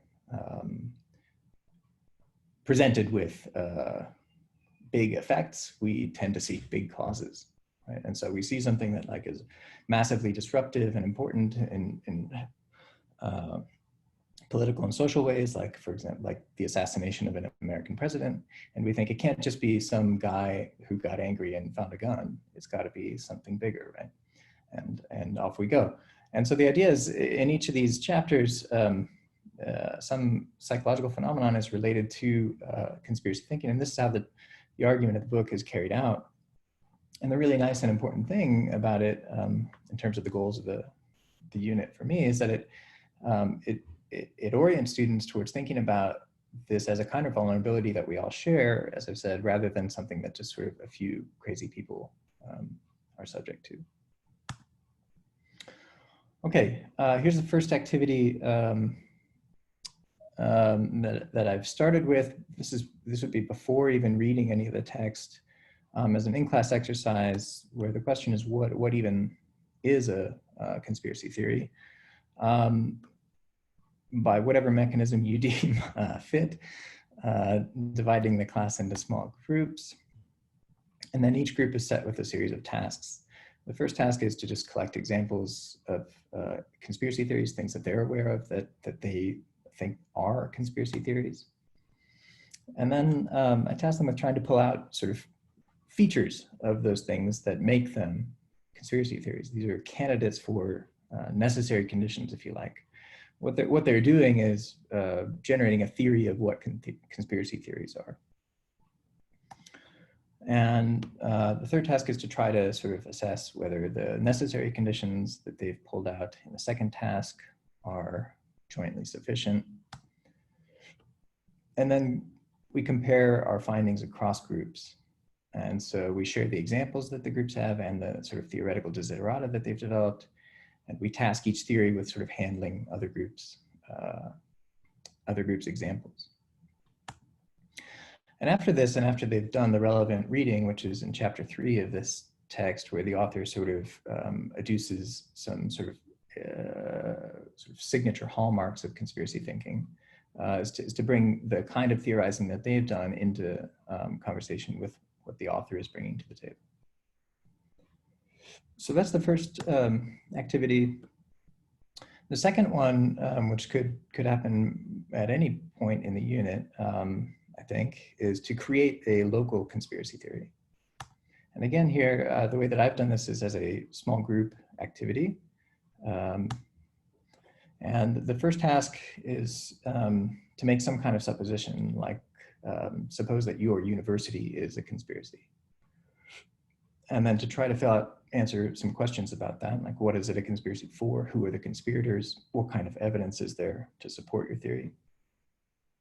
In my particular case, this has worked really well because my university the campus is still is actively being constructed. And so the students are watching possibly suspicious activity happen every day.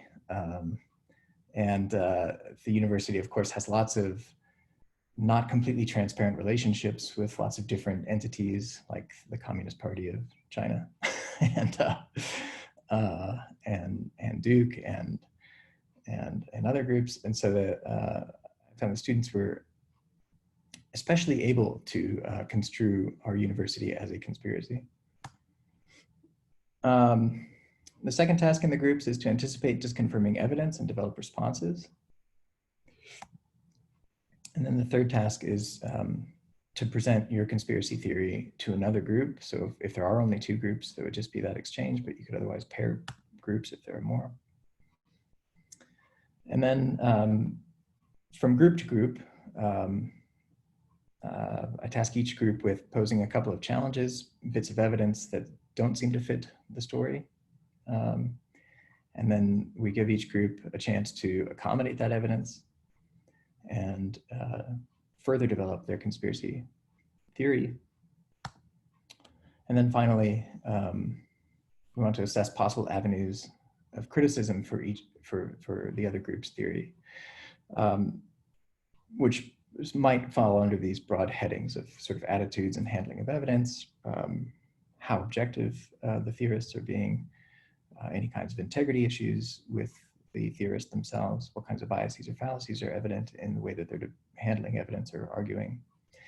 And I found that this is something that that students really put a lot of energy into. And one thing that it does is it really speaks to how satisfying it is to make sense of something that is complex by, in large part, sort of moving evidence around to accommodate what you already think. And so I think it sort of, in a way, surfaces a kind of intellectual practice that is characteristic of conspiracy thinking in a really salient way. Okay, the last thing that I'll go over very quickly then is this project assignment that is a sort of a summative assessment for the unit. Again, the way that I've done this is as a group assignment. And each group is tasked with a number of particular things. The first thing is to choose a specific conspiracy theory to gather information about. And I haven't anyway provided them with a menu or constraints about that. Just set them loose to do that. Each group is assigned an additional chapter of the text that has not been assigned to the rest of the class, either on the syllabus or as a part of this project. So the total reading assignments that have been part of the class, that as I've done it from the text, have not exhausted the chapters in the text. And the number of groups has been such that I'm able to assign each individual group an additional unique chapter of the text that is not assigned to other groups. And among other things, this is a way of fitting a bunch more extra material onto the syllabus without burdening everybody excessively. And the way that I've done it is I've tried to assign an additional chapter of the text that I think fits in some way with the specific conspiracy theory that each group has chosen that will be especially productive for them to engage with. And the next step, each group is tasked with leading a portion of a class day on their conspiracy theory in light of the chapter that they've read, but the rest of us haven't. Right? And so the group task is, I prefer to talk about this and to think about this with students, not as a presentation, but as conducting a class session. So designing an activity, thinking about what is important of the chapter of text that they, but not other students, have read, and how they're going to invite the rest of the class to think with them together about that. And typically, that is the kind of thing I found works best if before we actually do that, there's some kind of consulting process where the group is doing some work and I'm checking in with each group somewhere along the way. And that, of course, you could modify depending on the kind of numbers that you're dealing with. So that's it. That's the kind of unit that I've done. I think there's a ton of new texts coming out all the time about conspiracy theories. It seems we're really living in a conspiracy theory moment, probably more so in the US than elsewhere in my experience, but not only in the US, certainly. So I think it is an especially important kind of theme for students to engage with, probably under the broader heading of sort of informational literacy or something like that. But certainly the connections with a number of questions that we might ask under the heading of persuasion are relevant too. And I think this kind of unit could be adapted and incorporated into courses that had a different focus. In my particular case, I've used it only in courses that are, as I've said, sort of a more introductory, basic logic, critical thinking kind of venue. Thanks.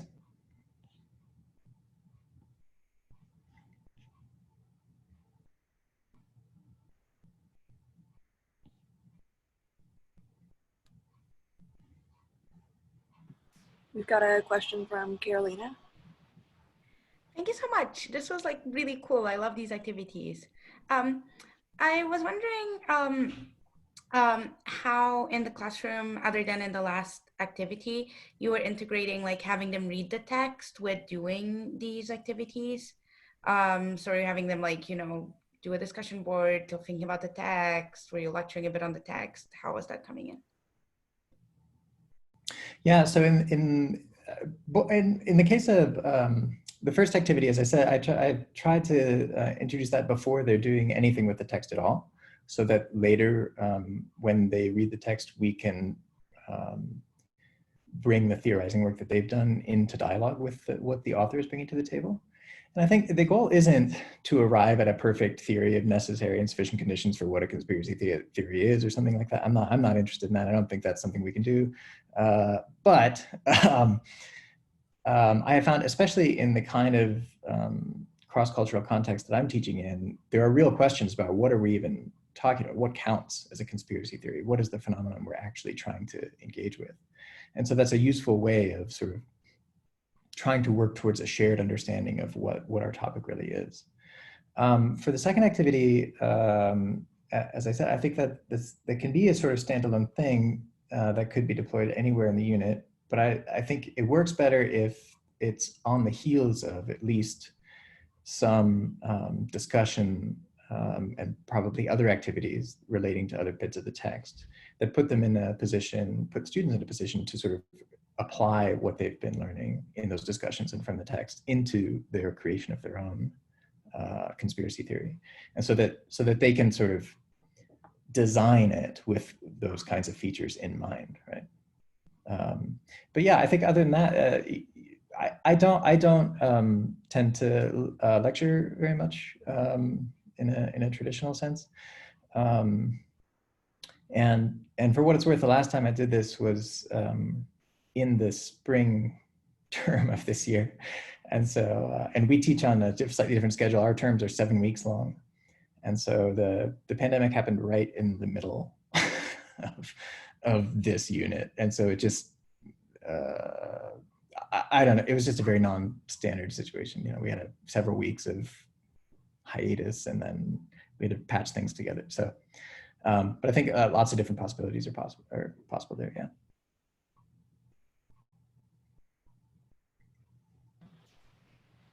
Jeff?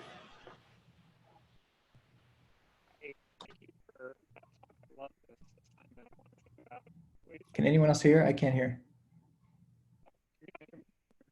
Or very faintly anyway, very, very faintly. Hey, can you hear me now? Okay, cool. Something must be wrong with my headphones. Thank you for the talk. I love that presentation. I love this idea. I want to see if I can find a way to do this in my classes too. So I was wondering if you could speak a little bit more to the possible differences between doing this kind of thing in the United States versus in China. I imagine that there are cultural differences, like you might be thinking about all sorts of ways you might approach this differently in China as opposed to the United States. And I was just wondering if you could speak a little bit to your experiences and how those have like shaped your approach to this material. Yeah, thanks. To be honest, my first answer would be this is something I want to learn more about. I don't have. I've only done this twice, so I don't know. And one time, as I say, was just sort of a nightmare. So it's something I want to learn more about. My general impression is that this would be easier to do in the US, in the sense that I think I found that non-mainland Chinese students were far more prepared to sort of dredge up a catalog of conspiracy theories, of things that they were ready to identify as such, and to start thinking about those things. I had sort of hoped that the same thing would be true, but for different conspiracy theories for mainland Chinese students, and that I would get to learn about all kinds of crazy things. That didn't quite pan out, and I don't know exactly why. And I did find that for the project, it's sort of a common practice at DKU in small group assignments to try to maximize distributions of international students among the groups. That connects with lots of institutional goals.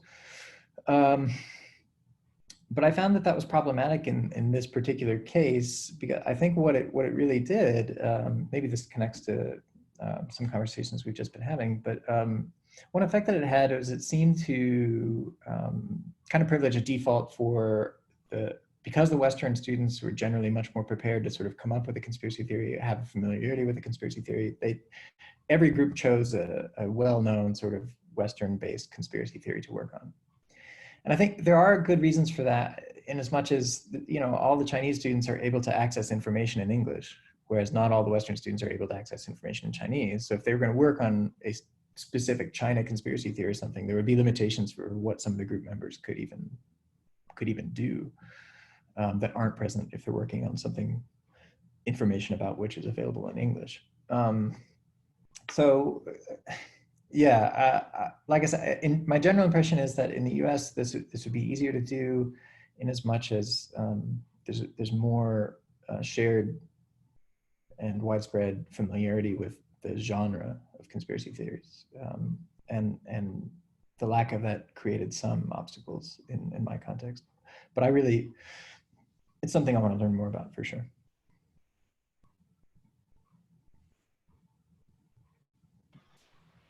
Colin? Yeah, thanks so much, Kyle. Like Jeff, this is really interesting, and I'm scheming about ways I can use it, which is sort of where my question comes from. So I see how, in a critical thinking class, you can just sort of drop the unit in. It'll be sort of self-explanatory what it's doing. I'm curious and you gestured at this some, but what epistemological and ethical issues the students start thinking about when they do this, and then how, what would be other more traditional philosophical themes you could connect this to. Yeah, interesting. So, gosh, I think, I would think this question is probably one that would benefit from lots of responses from lots of quarters here. For my piece, what comes to mind, I think there are lots of ways that this could sort of spin into other kinds of philosophical contexts. And so, Hanna has mentioned political discourse in particular.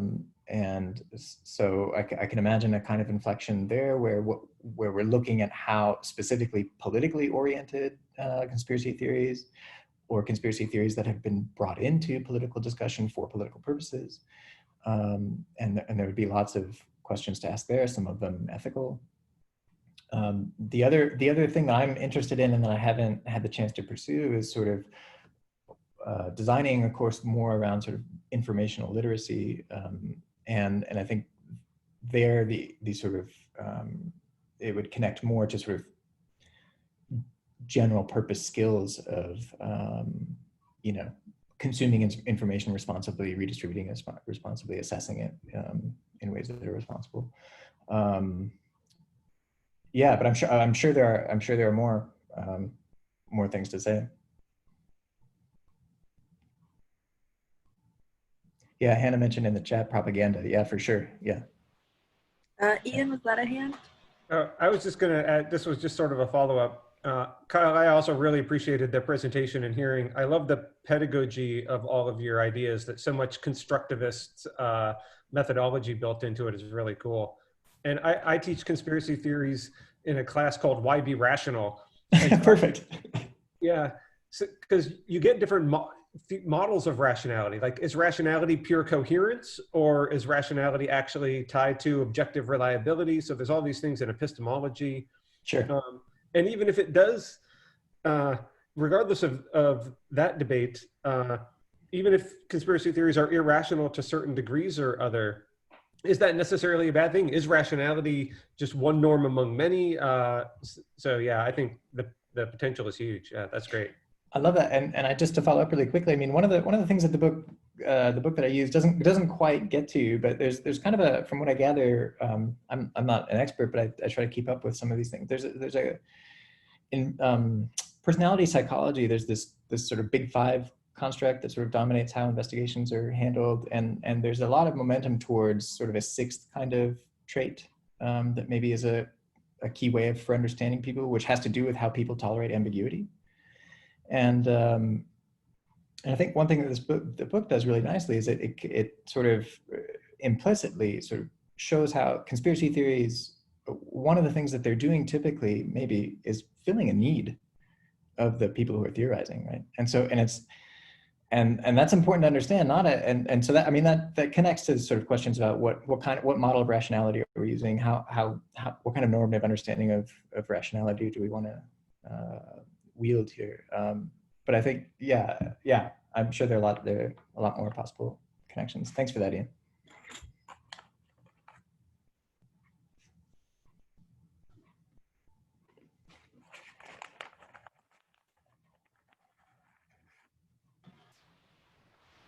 I'm kind of curious to follow up on the activity where the students are designing their own conspiracy theories, because it reminded me of the activity that Hannah described earlier too, and it seems like a really interesting way to force the students to, okay, we're reading about these pitfalls of human reasoning, but I know that I'm a responsible consumer of information, you know, I'm educated, yada, yada, yada. But I know if I designed a conspiracy theory and then had to defend it, I would start to like convince myself and sort of love it. Yeah. to my own ideas. Right. And I'm just curious if you see that happening in the classroom, and then like how much you have the students reflect upon that, how in that activity they're embodying these issues that they're reading about. Absolutely. That's part of the experience.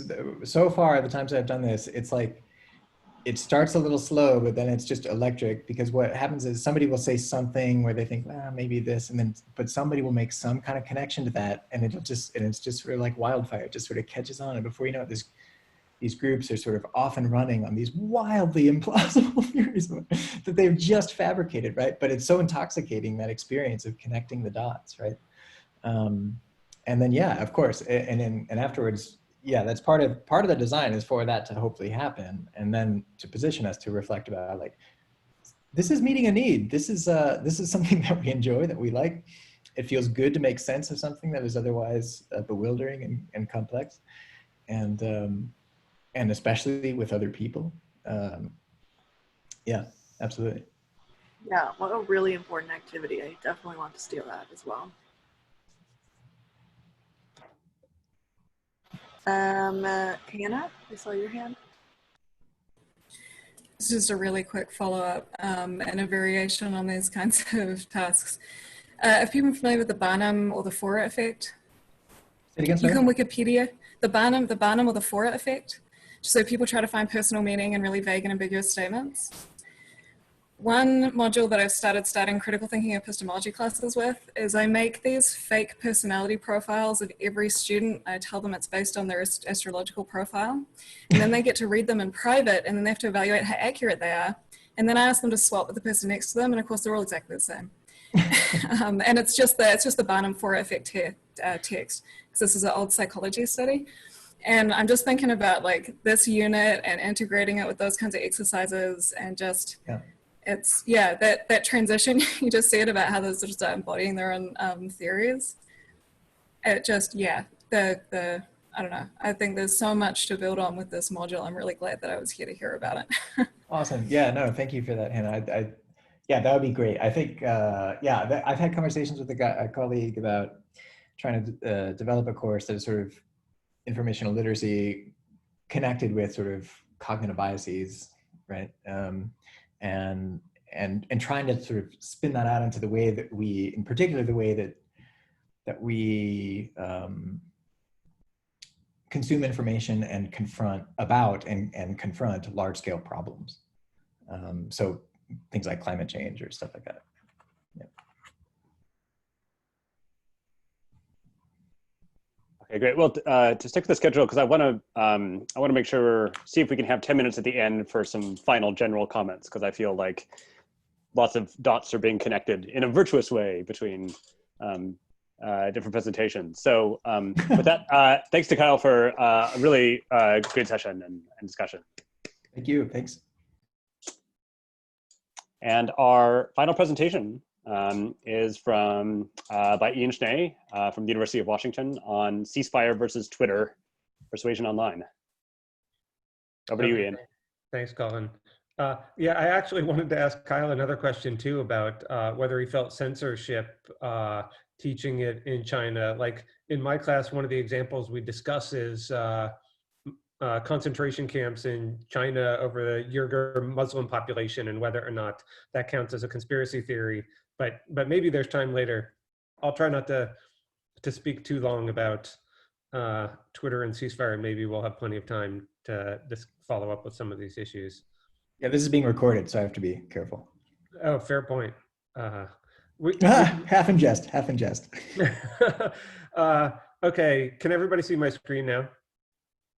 Okay, so the topic of my presentation is a certain type of assignment, and I envision this as a modular assignment. Maybe folks can find ways to incorporate something similar or maybe a variation of this idea in lots of different courses that cover the issue of persuasion. So for example, maybe you're dealing with persuasion and technology. Some of the interesting issues I find is what's the difference between being manipulated versus being persuaded. And there's so many great examples that are really relevant to students' lives, like the way in which online algorithms can manipulate us from YouTube's recommendation algorithm to Facebook's newsfeed. The way in which persuasive technology is actually built in ways to maximize our use of iPhones and other folks' apps, with all of the nudges and alerts and notifications, and how these things can very easily lead us to into manipulation. Or, for example, the way in which so much online content is designed to trigger emotional reactions, and folks are capitalizing on psychological studies that then increases our engagement. And I don't want to come down totally negative on Twitter and Facebook here, or Reddit. And so I just threw this one little clip in there to acknowledge the fact that it's not the case that something has to be geared towards ethical persuasion to be valuable. People seek Twitter for amusement and diversion. There's all sorts of reasons why we might engage in these different online platforms. So some of the criticisms all level at these apps should be taken, I think, from a broader perspective. Also, this issue of ethical persuasion, and now I see these connections to so many other talks folks are giving, come up in lots of courses on persuasion. For example, courses that might talk about heuristics and biases literature and talk about debiasing strategies, or possibilities for actually ethical technological design, or the virtues of open-mindedness and kindness, the virtues of listening when you're actually engaging in persuasion. So productive, persuasive topics. Any course that engages in these sorts of issues might be interested in the kind of assignments I'll talk about. In case folks are curious what sorts of readings I think are relevant to this, I tried to just pull some examples of YouTube videos. Daryl Davis and Tristan Harris are super accessible. and valuable material. There's also sort of, in the popular media, there's lots of great readings you can give to students if you're teaching intro level classes that want something more accessible. Or of course, there's tons of literature, philosophical, psychological literature on these issues. So the main thing, the main centerpiece of the assignment I have in mind is this app and website called Ceasefire. So I'll give you a really quick description of it if you haven't heard of it. It recently went through a name change. So the old name for it is Change a View, which originally had a previous name called Change My View. It grew out of a subreddit. So a Reddit is the originator of this. It was basically a kid named Cal Turnbull in Scotland who had the idea for this subreddit. And they had he had two main goals for it. One was you were only supposed to post things which you were genuinely open-minded about. So you might have a firm opinion, but you were at least willing to be open-minded to listen to other people with divergent opinions. And then the second goal originally, while it was on Reddit, was that you had to maintain norms of discourse, unlike much of online discourse, where everything had to be polite, and constructive criticism only and whatnot. And it was quite successful. And so it grew into its own website. And now they've launched this app recently. So if this is, I thought this is especially relevant in pandemic times when some of my students I know don't even have laptops at home. And so it's very useful if they can engage in assignments based on apps or websites without additional software.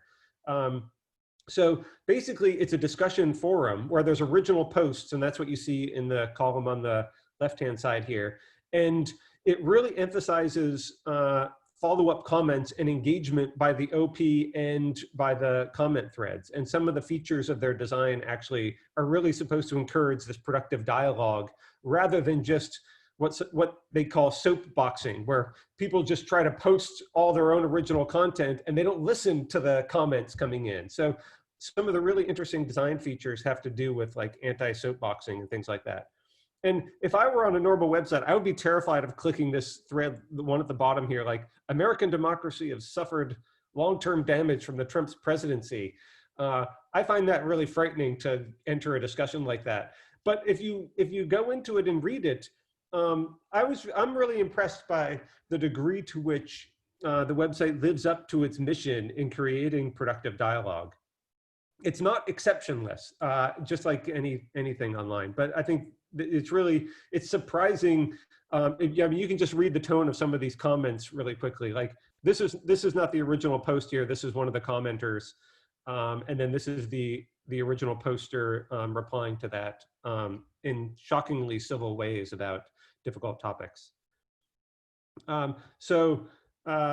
I've just given you a couple clips of like the mission statement where I think the website and app Ceasefire does a great job of emphasizing the fact that what they're looking for is productive discussions. And some of the design features that they've gone with, for example, one of the most distinctive ones is this thing called a delta, where you reward posters with deltas when somebody has actually changed your mind. And it doesn't have to be a 180 turn. This is something they emphasize quite a lot. There can be very minor differences. If you learn something that really changes the way you think about a problem even, you can award somebody delta. And so this is quite different than the negative reinforcement, like downvoting that you see on a lot of sites, which makes it, I think, a really interesting case study to contrast this with some of the design features of other bits of persuasive technologies. So the assignments that I have in mind, I'll just describe this a little bit and then see what feedback folks have. So what I envision is giving students the assignment to actually read through the mission statement and the rules of discourse that Ceasefire has on their website, and then to peruse a bunch of the posts. So find two of them that you want to make a contribution to, and then the students are actually assigned to make contributions to two separate threads on the website. And then just to make this way easier for instructors to grade, I also envision making, like a Canvas or some assignment in your own LMS for your university where they then post those as well. So then you, as an instructor, know exactly that they've done the assignment. And the website allows hashtags, so you can make a hashtag for your own course code, for example. And then what you can do is you could put that in there, and you can see all the posts by students in your class, and students can then see their classmates' posts as well. One thing that I think is really great is if students are doing this for fairly recent posts on the website, a bunch of them will be making comments on some of the same posts, and in replies to each other's comments. In a sense, some of the class discussion will be created in this online forum, and students will be engaging with each other, not just sort of behind the closed doors of your classroom or of your LMS if you're doing discussion board assignments in your classes and whatnot. And then I would also really encourage students to use the Delta features, or that there's this other feature called Shine, which is just sort of like Ceasefire's version of a thumbs up response, but they try to rebrand it in a certain way, which I find interesting. So that's one sort of assignment type with a few different stages and components that I envision giving to students.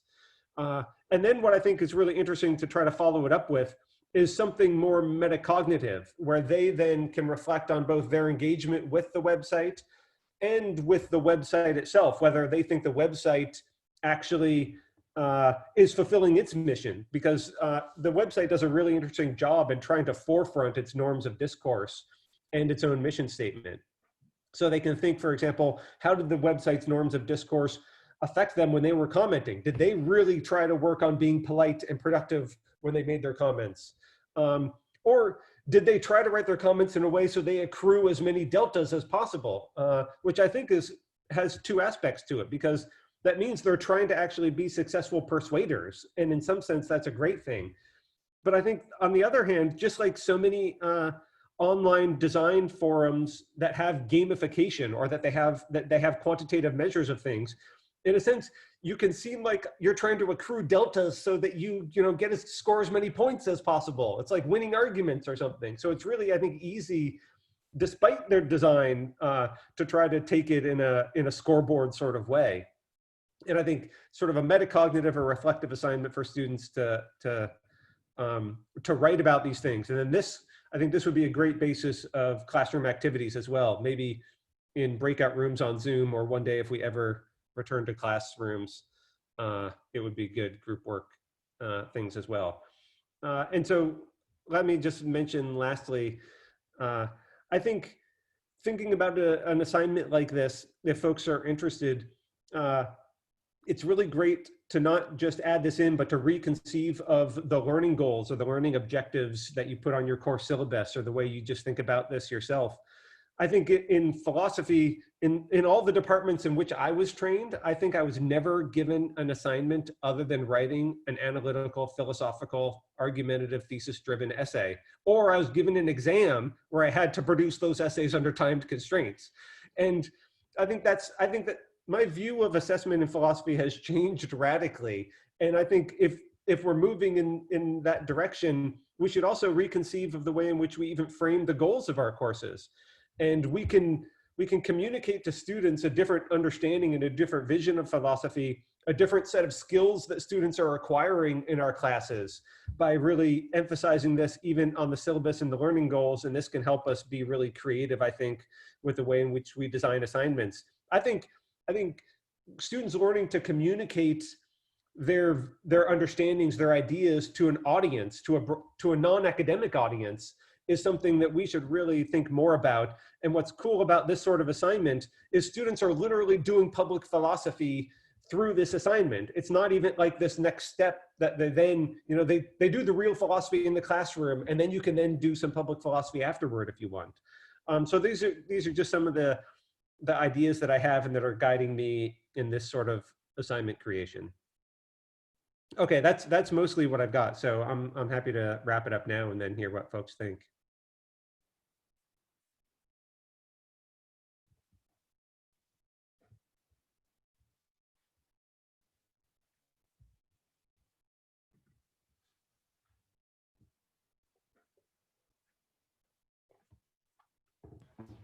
Hannah? Great, thanks. This is a really interesting idea, and I love that last bit at the end about having them practice different kinds of assignments. I made an essay prompt for that ethics and tech class. Write a paper to a friend that either advocates for them buying an Alexa smart speaker or advocates against them buying an Alexa smart speaker. And that was really fun. So I want to second that suggestion at the end there. I have kind of like a general comment invitation kind of question, because you know, a lot of my work is on online discourse and on this idea of epistemic community and trying to make epistemic communities that are healthy, and I won't go into what I think that means, but that the ceasefire community adheres to those standards is really interesting. And I have this general kind of question, and this partly comes out of some of the humility conviction discussions that we had over a number of years, which is philosophers often want these norms of discourse, like, I don't know, like the maxims of quality and stuff, to be regulating conversations everywhere. And so we're really worried about there being all these places on the internet where people aren't engaging in high quality debates or something like that. When you're imagining this in the class, is one of the takeaways for the students, everywhere should be regulated by these kinds of norms, and this is what we're really aiming for? Or are there, you know, could we think alternatively, right? There are different kinds of communities, and Twitter just isn't a place where you should be trying to police people speaking in certain kinds of ways. Save that for when you're on ceasefire. Save that for when you're in these subreddits, not those subreddits, right? I don't know, just sort of a general invitation for how you think about this sort of move for persuasion and sort of the philosopher's push for intellectual humility across the board on the internet, and I don't know. Yeah, awesome. Yeah, that's a super helpful question. My answer is no, definitely not the former, that we shouldn't think that these norms ought to then be universalized. And this reminds me of some of the remarks Jeff made earlier as well about different contexts and different audiences and the possibilities of taking different stances in different environments. So I think one of the values of getting students to think reflectively and metacognitively is to investigate these exact issues. So this is a great question. I don't think I have a great insight as to what ought to be the right norms on Twitter or Facebook, in part because it might be that each of those phenomena is way too heterogeneous to even characterize norms. I guess the one thing I would say is I do at least think it's valuable having certain places which have more strict or more structured norms, and that there can be room for that, something like ceasefire on the internet too. Yeah.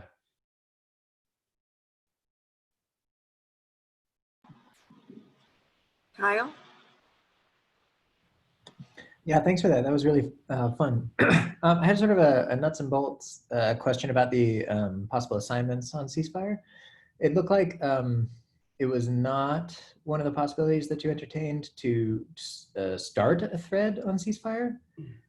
Is that true? And are there reasons for that? I mean, do they moderate what kind of original posts go on? Are there exclusion criteria for that, or how does that work? You know, I was thinking about that thing too. So you're exactly right to notice that the way I framed it was just to comment on threads. Partly, some of the features of the website really emphasize the commentary follow-up rather than just populating with original posts. And so I thought that that's a way of getting students to understand and engage what the website is trying to accomplish. But I was thinking also maybe a follow-up assignment where students actually have to choose, because this is much more like creative. It's a different bloom level, like to imagine your own original post that you think would be appropriate, that you're genuinely going to be willing to be open-minded about as well. And then you engage with the follow-up threads. That seems like a much bigger lift to me, especially potentially emotionally. But I think it would be great to give students the opportunity to do that. Yeah, that's one, just to follow up really quickly. It seemed like that was, I mean, I love this idea of like you're introducing the idea of public philosophy sort of by doing it, and the conversations of the classroom suddenly have this life outside of the classroom, and that's amazing. And it seemed like one sort of an interesting experiment that you could do along the lines of that assignment is to start maybe as a class, maybe it's not an individual, right? So that you can tamp down some of the emotional stuff. Start a thread and see how that goes. And then you could also start the same kind of thread on Twitter or on Facebook, right? Mm-hmm. And, like you can have verbatim the same OP and see, yeah, great. See what terrible things happen to it. Okay, good. Yes, I had the same latter thought as you. It would be great if students could post both in multiple forums, and then they would have a really interesting potential exercise based on that. But I didn't think of your other idea, which now I'd really like, is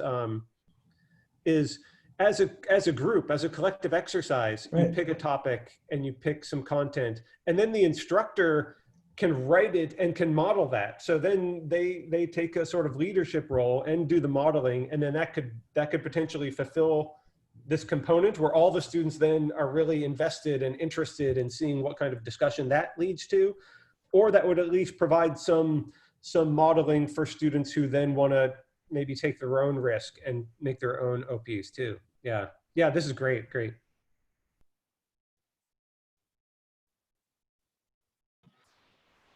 Ian, I had a question about when you are having students make the post on Ceasefire, whether you've thought about having them make it, first of all, are all the posts anonymous or not? Because I think one thing that's interesting about having students practice public philosophy on the internet and then reflect on it is thinking about what it means to engage respectfully in an anonymous space versus the difficulties engaging respectfully when you know people and they know you, like just different kinds of pitfalls come into play in each case. So I'm wondering if you want to preserve what makes this sort of internet philosophical community unique, or if you are going to have them attach their names to it, since they'll know then who it is. Yeah, good questions. I was not, so I went through several iterations of this and originally thought that what the students ought to do is signal, their status in the class, maybe some sort of code in their names. But I think that really was problematic. So the site is anonymous. So there's no need to attach your name and identity to your account and your posts then. So in that sense, I think posing this as an assignment to students does not immediately make them vulnerable or expose them in certain ways.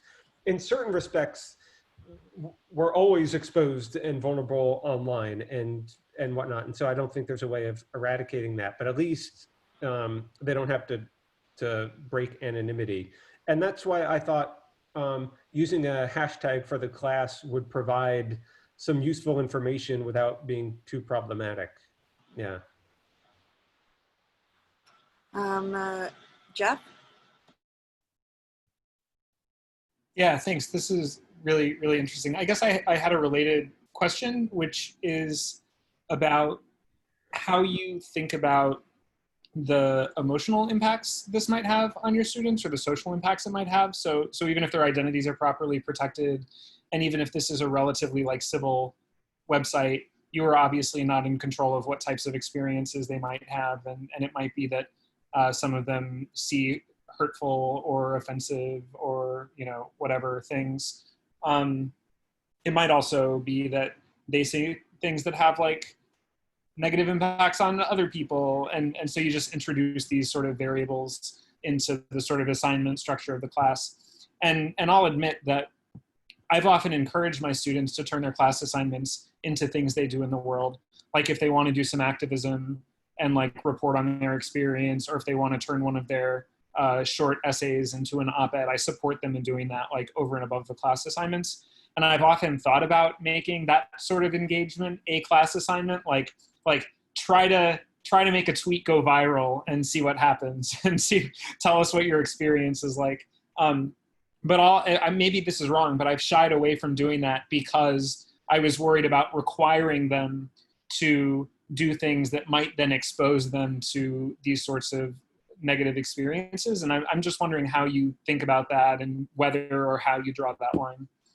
Yeah, great. I don't have any brilliant insight here, but I'll just continue the thinking out loud, and then maybe other people even want to chime in with more ideas. I mean, that was originally why I scrapped the thought of having them try to post it in a forum where the commentary is vicious, because that seems like you're asking them to subject themselves to harm for an academic exercise. And that seemed deeply problematic to me. So what I thought, my ultimate thoughts are that there is inherent risk in learning, and students are exposed to this in the classroom and outside the classroom.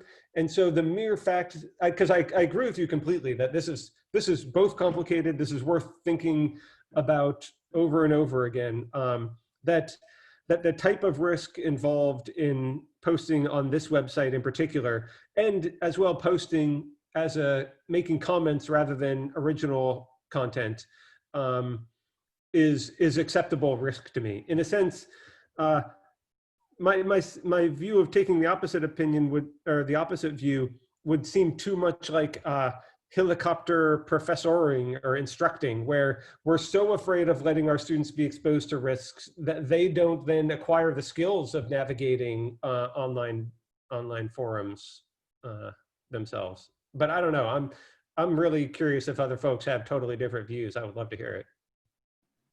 Yeah, I agree with you for what it's worth, and I would not feel uncomfortable doing what you did in particular. I'm just sort of thinking out loud about whether that could be extended to like Facebook or Twitter, or whether at that point the risks would start to outweigh the benefits. Yeah, great. Yeah, thanks for raising it. I mean, that's awesome. Does anybody else want to chime in?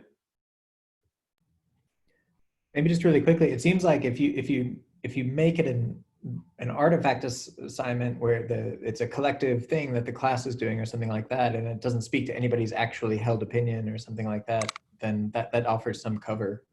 Mm. I had it's like related but a slightly distinct concern that I'll bring in, which is generally about social media use in classes. And maybe we can take this up in the discussion after, but Ian, I'd be interested to hear. I get really hesitant to post any assignment that's going to involve students using platforms like Facebook or Twitter, because I don't use them myself. And I don't use them myself because of the big data analytics and the privacy invasions behind them.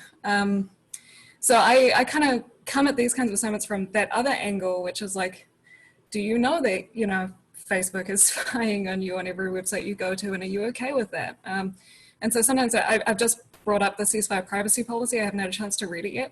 But I'll just throw that in as another kind of consideration for the kinds of risk, because I totally agree about the emotional concerns, and who you are on the internet, you get responded to very differently. The anonymity of ceasefire actually helps with that, perhaps. But I don't know what else I'm asking them to give away when I ask them to use some of these third-party websites. So I guess that's a different kind of concern related to, but distinct from, this kind of thing. Yeah. Yeah, that's a great perspective to hear. Absolutely. And that makes me think if so there's sort of a lot of different ways one could take this kind of idea, like Kyle's thought to have the instructor, lead a discussion from a certain account might provide a bit of insulation and not require students to put themselves out there as well. Yeah, interesting.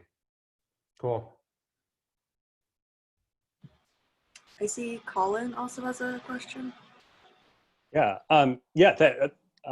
Thanks, Ian. This is great. Even though we've been chatting about this for a while since you sort of tuned me in to Change of View and Ceasefire, it's cool seeing sort of the refinement, and really helpful hearing other people's sort of concerns. I mean, one thing partly through something else you convinced me to do, I think when I do this in the fall, which I will, it'll be one of several sort of like optional, this is going a little bit to one of Cody's points about students sort of choosing their assessment mechanism. There'll be sort of like a menu of different like real world engagement things they could try. I think I'm also going to steal Hannah's idea of like a persuasive letter to a friend. And so students in different sorts of positions, like there's different things they can sort of pick and do. So the one other thought I had was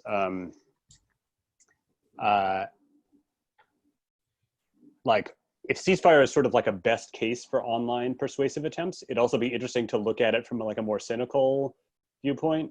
This is partially sort of channeling Cody. Like I can imagine something like like, you know, and Hannah's too, like you have a sort of ethical matrix and you look at like, all right, so what actually goes on in one of these threads, or are people being respected? Are there ways in which, like, is someone, you know, doing something like playing a devil's advocate and actually showing a certain form of disrespect?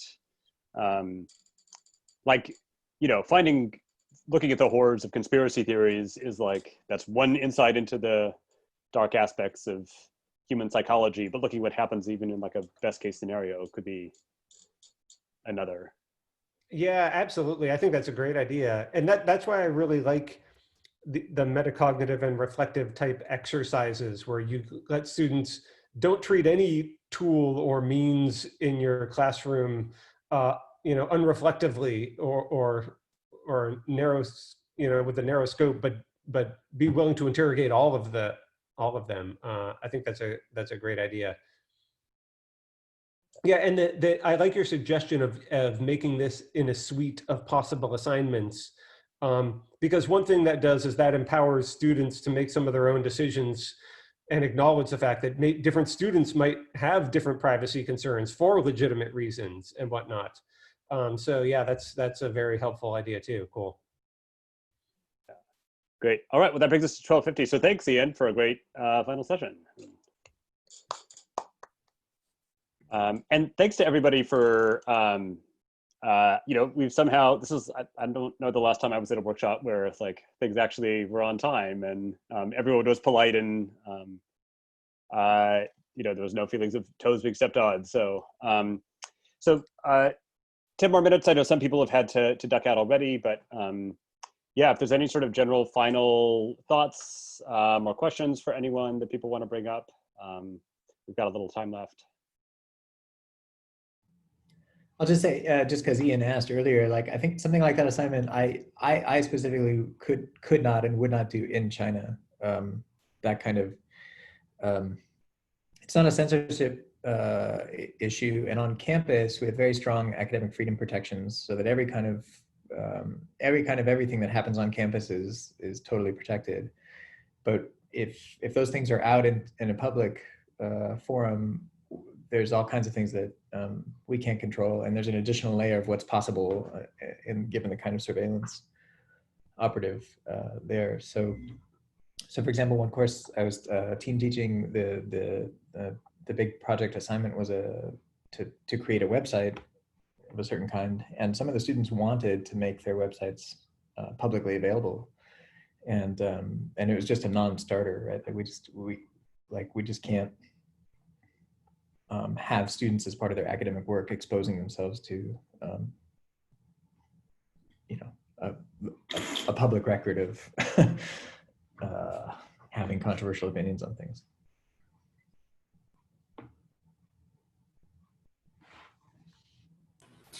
Something else that I've been thinking about more with, especially this transition to online, is just access. So one of the things that happened, we had a number of reports are happening at our university. A lot of our students don't have computers, they don't have their personal computers, they're using phones, they're sharing with family. And then they're doing things like trying to write 2,000 word essays on a phone screen or anything like that. So, one of these other aspects of this kind of design, we're trying to do all this stuff online, is just the accessibility behind this. So if anybody has any thoughts about how they've transitioned or are going to transition some of these, you know, workshop-based activities that many of us have been doing in classes, like I print my handout for every class, right? Don't use lecture slides. I use a whiteboard and I give them a physical thing to write stuff on. I don't know what I'm going to do yet, or I'm still figuring out how that's going to look. Yeah, I don't know. Questions, thoughts about, people have been thinking about that? How are you going to make that transition online? How are you going to do so without exposing some of these kind of like permanent record risks, right? If we start using public kind of platforms for students to access, yeah, I don't know. Wide invitation.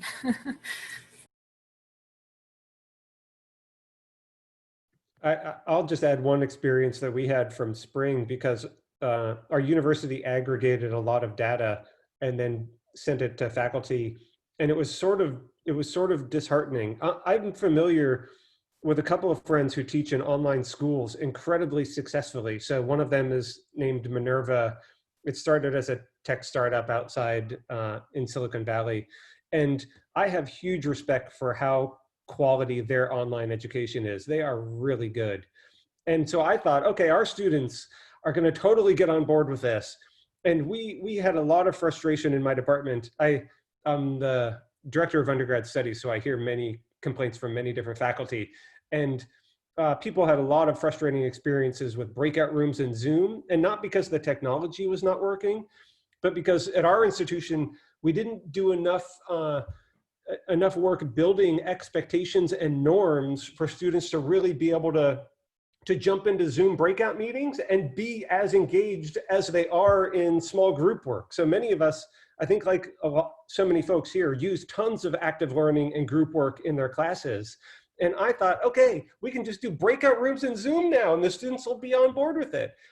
And we hit a lot of speed bumps and the spring was frustrating. So I'm not sure what we're gonna do in fall, how much better it will be, but hopefully somewhat. One tip that I did come across for those kinds of issues is when you do the breakout rooms, and I'm kind of thinking about like the conspiracy theory module as well, is every group activity in a breakout room has a role and every student has a role. So somebody has to be the note taker, somebody has to be somebody has to do that.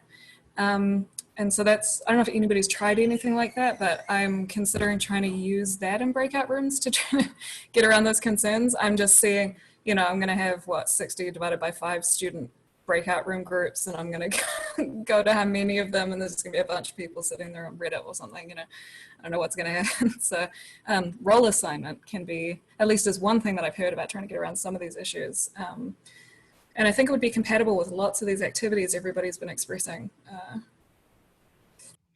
Yeah, I've also heard from someone who had a 80-person class with breakout rooms that what worked best for her was exactly that, clear role assignments and very directed sort of activities made them, she thought they actually worked great once she started doing that.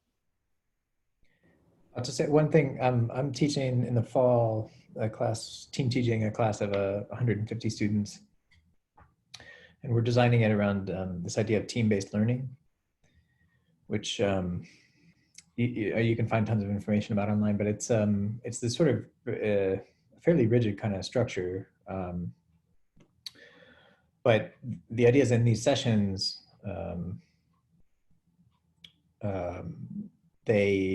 students have all the first thing they do is individually they take a little quiz or a test, and then when they're put into their groups and they have the same groups teams throughout the term, their task is to retake the same test as a team.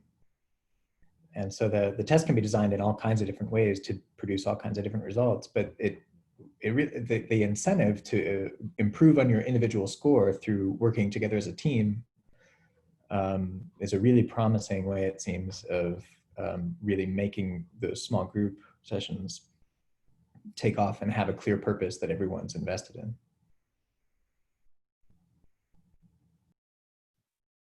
I just kind of wanted to add another thought. I personally am not an educator. I'm an undergraduate student. So, you know, I know that it's really difficult from your perspective. I can only imagine how difficult it is to go from this in-person format to transferring everything online. But I have to say that I really, really appreciate just how hard all my professors have been working to manage this whole transition. I'm sure all of you guys are also working really hard. From our perspective, I think when it comes to the whole technological thing, I go to UC Irvine, so it's also part of the UC system, but I think they had a laptop handout drive kind of a thing. So for anyone who didn't have access to a laptop, they were able to get one from the school.